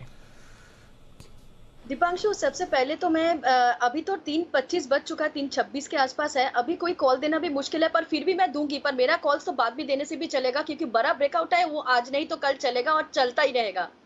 सबसे पहले मैं यहाँ पे अनिल जी को थोड़ा सा, मतलब उनका कॉल पर इतना विश्वास है मेरा। शो शुरू होने से पहले उस समय निफ्टी बैंक निफ्टी का क्या हाल था हम सभी लोगों को मालूम है। सभी का कॉल को अनिल जी अप्रिशिएट करता है, पर उनका कॉल भी हमें अप्रिशिएट करना है ना है, उसमें कोई दिक्कत नहीं है, कोई प्रॉब्लम भी नहीं है। आज नहीं आएगा तो मैं जो कॉल देने जा रही हूँ वो मैंने पिछले 10-25 बार मैंने दिया है, वो आज नहीं तो कल सुबह भी दे देंगे। पर अनिल जी का निफ्टी और बैंक निफ्टी उस समय जब 2 बज रहा था और मार्केट जब लोअर लेवल पर था, तब जिस जगह पे अनिल जी ने कमेंडेबल है। फिर मैं यही बता सकती हूँ, अभी रहा मेरा अपडेट, अभी आज सुबह अब सुबह नहीं, दोपहर का सेशन में एस्ट्रल दिया। एस्ट्रल देखिए कहां से कहां पहुंच गया। टाटा कॉम भी डे हाई पर है। टाटा कॉम के साथ साथ अनिल जी हमेशा तेजस नेटवर्क को भी रेकमेंड करते हैं। तेजस भी मैंने दिया था लास्ट वीक, और दो बार मैंने उसको रेकमेंड किया, एक बार 10 की कमाई पर, एक बार बीटीएस से दिया था। तेजस भी देखिए कहां से कहां आ गया, सारे कॉल्स चल गया। अभी मेरा अभी का जो मेरा बीटीएससी कॉल है वो अभी लेने का टाइम भी नहीं है, पर आज लेंगे तो नेक्स्ट वीक तक मेरा जो टारगेट है सारे अचीव होते हुए देखेंगे। एक स्टॉक है जो मुझे कभी भी निराश नहीं की है, वो है रिलायंस इंडस्ट्रियल इंफ्रा। इसमें 3 से 4 महीने का ह्यूज ब्रेकआउट आया, ह्यूज ब्रेकआउट। आज मौका नहीं मिलेगा तो कोई बात नहीं है, कल ले लीजिएगा। इसमें जितना बड़ा ब्रेकआउट है, स्टॉक में 150-200 पॉइंट की तेजी करंट लेवल से पॉसिबल है। मार्केट का सहारा मिल जाता है, अनिल जी का भी सहारा चाहिए, क्योंकि अनिल जी जिस जगह पे आज निफ्टी बैंक निफ्टी का कॉल दिया है कमेंडेबल है। अभी मैं बता रही हूँ कि उस टारगेट बताओ सिमी जी फटाफट बाई कॉल जी, टारगेट बताइए। 1100 का पहला, 1130 का दूसरा, 1200 का 30 का चौथा, 1250 ओके बहुत बड़ा breakout okay okay okay pose थोड़ा सा बिना बिगुल के जय का जैकपॉट, जल्दी से जय का जैकपॉट ले लूं, उसके बाद 10 सेकंड बचेंगे तो हिमांशु जी का भी। जय बताइए। ये जी कोटक बैंक का 1900 के स्ट्राइक का कॉल ऑप्शन आप खरीदे, 65-66 रुपए पर ये मिल रहा है, इसको खरीद कर चलना है। 46 का आप स्टॉप लॉस लगाए, एग्जैक्टली 20 पॉइंट नीचे। ऊपर में जो टारगेट इसका निकल कर आ रहा है वो है 94 एंड 114। सो 94 एंड 114 ये दो टारगेट्स के लिए 1900 के स्ट्राइक का कॉल ऑप्शन खरीदे कोटक बैंक का। हिमांशु जी आपका समय शुरू होता है, अब जल्दी से बोलिए। अनिल जी, जो वागले हाउसिंग फाइनेंस का ब्रेकआउट की बात करें ना, बड़े वाले, उससे भी बड़ा ब्रेकआउट आज आया है टाटा कंज्यूमर में। तो यहाँ पर जल्दी से टाटा कंज्यूमर में 850 के स्ट्राइक का कॉल ऑप्शन खरीदना है अनिल जी। 26 रुपए के आसपास के करंट लेवल्स हैं, 20 रुपए का स्टॉप लॉस लगाना है। 35 और 42 रुपए के टारगेट्स यहाँ पर आते हुए नजर आएंगे। टाटा कंज्यूमर में बड़ा वाला ब्रेकआउट आया है, 860 और 890 तक के टारगेट्स आने वाले 2 से 3 दिन में यहाँ पर आते हुए नजर आ सकते हैं। ओके, तो ये है आपके लिए टाटा कंज्यूमर में खरीदारी करने का है कॉल ऑप्शन, और कोटक बैंक का कॉल ऑप्शन खरीदना है 1900 का, ये जय की राय है। रिलायंस इंडस्ट्रियल इंफ्रा खरीदना है, ये सिमी जी की राय है। समापन समारोह होने की तैयारी में और बाजार 17,560, 525 से 575 के बीच में कहीं न कहीं क्लोजिंग देंगे।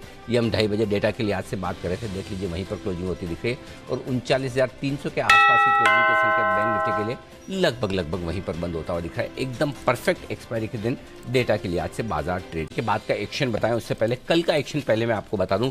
कल 2 विशेष कार्यक्रम है। पहले तो दोपहर 12 बजे यानी कि 11:56 पर आपकी मुलाकात हम करवाएंगे आरबीआई गवर्नर से। जी हाँ, शक्तिकांता दास साहब का हिंदी में एक्सक्लूसिव इंटरव्यू आपको देखने सुनने को मिलेगा सिर्फ और सिर्फ जी बिजनेस पर।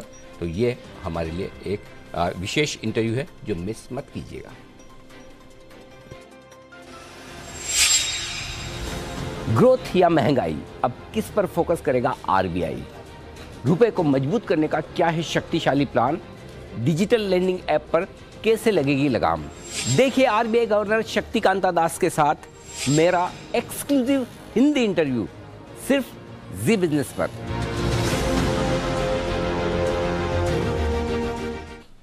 और उसके बाद हर शुक्रवार को जिसका होता है आपको इंतजार, मस्ती की पाठशाला। और मस्ती की पाठशाला का कल विशेष आयोजन है और टीचर्स डे स्पेशल के तौर पर हम मस्ती की पाठशाला ये करेंगे कि इस टीचर्स डे पर आप किसे अपना चेला बनाएंगे। और चेला बनाना जरूरी नहीं कि सबके सब लोग सुमित जी को बनाएं, सब अपना अपना अलग चूज कर सकते हैं और जरूरी नहीं कि हमारे एक्सपर्ट्स में से ही किसी को बनाएं, बाहर से भी, चाहे कोई पॉलिटिशियन, कोई एक्टर, कोई स्पोर्ट्समैन और कोई भी आपका पास पड़ोसी जिसे आप चेला बनाकर कुछ सिखाना चाहे तो वो आपको बताना है किसे आप बनाएंगे, क्यों बनाएंगे, क्या सिखाएंगे, कैसे सिखाएंगे, ये सब आपको बताना है। ये है हमारी मस्ती की पाठशाला कल 3:30 बजे। इसके अलावा आज बाजार बंद होने के बाद के एक्शन, सर्वाइकल कैंसर से बचाव की स्वदेशी वैक्सीन मिल गई है। इस बीमारी से हर साल देश में करीब 70,000 महिलाओं की मौत होती है और हैरानी की बात है कि इससे बड़ी आसानी से बचा जा सकता है। जी हाँ, बचा जा सकता है और इसका बचाव है सिर्फ एक टीका यानी कि वैक्सीन। अब तक सर्वाइकल कैंसर से बचाव का टीका 3,000 रुपए से ज्यादा में मिलता था, लेकिन अब ये सिर्फ और सिर्फ 200 से 400 रुपए में मिलेगा। जी हाँ, आपने सही सुना, 200 से 400 रुपए में सर्वाइकल कैंसर से बचाव का टीका। सीरम इंस्टीट्यूट ने इसे लॉन्च किया है आज शाम 6 बजे। आपकी खबर, आपका फायदा, इसमें इसी पर बात करेंगे। पहले तो जानेंगे कि सर्वाइकल कैंसर होता कैसे, लड़ना कैसे, एक टीके से कैसे बचेंगे और क्या सरकार को इसे यूनिवर्सल वैक्सीनेशन प्रोग्राम में शामिल कर देना चाहिए। चर्चा में हमारा साथ देंगे doctor Sunila Garg, public health expert हैं, डॉक्टर अंशुमान कुमार जो जाने माने कैंसर सर्जन हैं और डॉक्टर अरुणा कालरा हैं जो कि गायनेकोलॉजिस्ट हैं सीके बिरला हॉस्पिटल की। इन तीनों से करेंगे हम मुलाकात। सर्वाइकल कैंसर से जंग स्वदेशी वैक्सीन के संग, ये हमारा विशेष कार्यक्रम, मिस मत कीजिएगा। चीन में एक बार फिर से कोरोना ने कोहराम मचा रखा है। हालात इतने बिगड़ गए कि यहाँ पर लॉकडाउन लगाने की नौबत आ गई है। शेंजन शहर में भी सख्त पाबंदियां लग गई है और इंडिया 360 डिग्री में इसी पर होगी बात। क्यों चीन में बार बार हो रही है कोरोना की वापसी? मुझे पता है, चाइनीज वैक्सीन भी वैसी होगी जैसे 4 दिन चलती होगी फिर रुक जाती होगी, काम नहीं करती होगी, तो इसीलिए हो रही होगी। और वहाँ के हालचाल जो है और जहाँ पर चीन में लॉकडाउन जो बार बार लग रहा है उसका असर ग्लोबल मार्केट्स पर, ग्लोबल इकोनॉमी पर क्या होगा? बोया पेड़ वायरस का ओपन अप कहाँ से होए? वाह, वो है ना, बोया पेड़ बबूल का आम कहाँ से होए, वो दोहा जो है उसी पर, बोया पेड़ वायरस का ओपन अप कहाँ से। तो ओपनिंग नहीं, खुल नहीं रहा देश उनका, तो यही है। बहुत ही बढ़िया, आज इंडिया 360 डिग्री में हम करेंगे इसका विश्लेषण। फूड डिलीवरी कंपनी जोमेटो ने और इसके अलावा और जो एक्शन आपके लिए है शाम 8 बजे की जो हमारी प्राइम टाइम बुलेटिन है, इसी तरह की कुछ बेहतरीन खबरें और आपको देखने को। अच्छा, वैसे आपने नहीं बताया कौन सा? आप क्या ऑर्डर करेंगे अगर जोमेटो का? जोमेटो, हाँ, वैसे तो सब आपको भेज देंगे, बट अगर आपको मन करा तो आप क्या ऑर्डर करेंगे? नमकीन। नमकीन? मतलब मुझे चित्तौड़गढ़ से, उदयपुर से, भीलवाड़ा से, कहीं से भी नमकीन। इवन मतलब बाकी गिफ्ट में तो मैं जयपुर की भी ले सकता हूँ, ऐसा कुछ नहीं है लेकिन नमकीन मतलब मुझे खाने में हर रोज नमकीन तो चाहिए।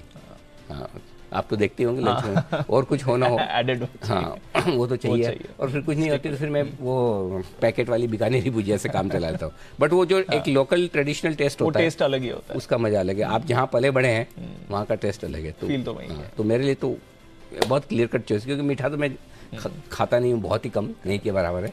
सो नमकीन इज माई वीकनेस। ओके, चलिए जल्दी। आपने भी तो नहीं बताया। आपको क्या लगा, हो गया काम? पूना से श्रूसबेरी कुकीज जो कयानी बेकरी से आती है। कयानी बेकरी, अच्छा।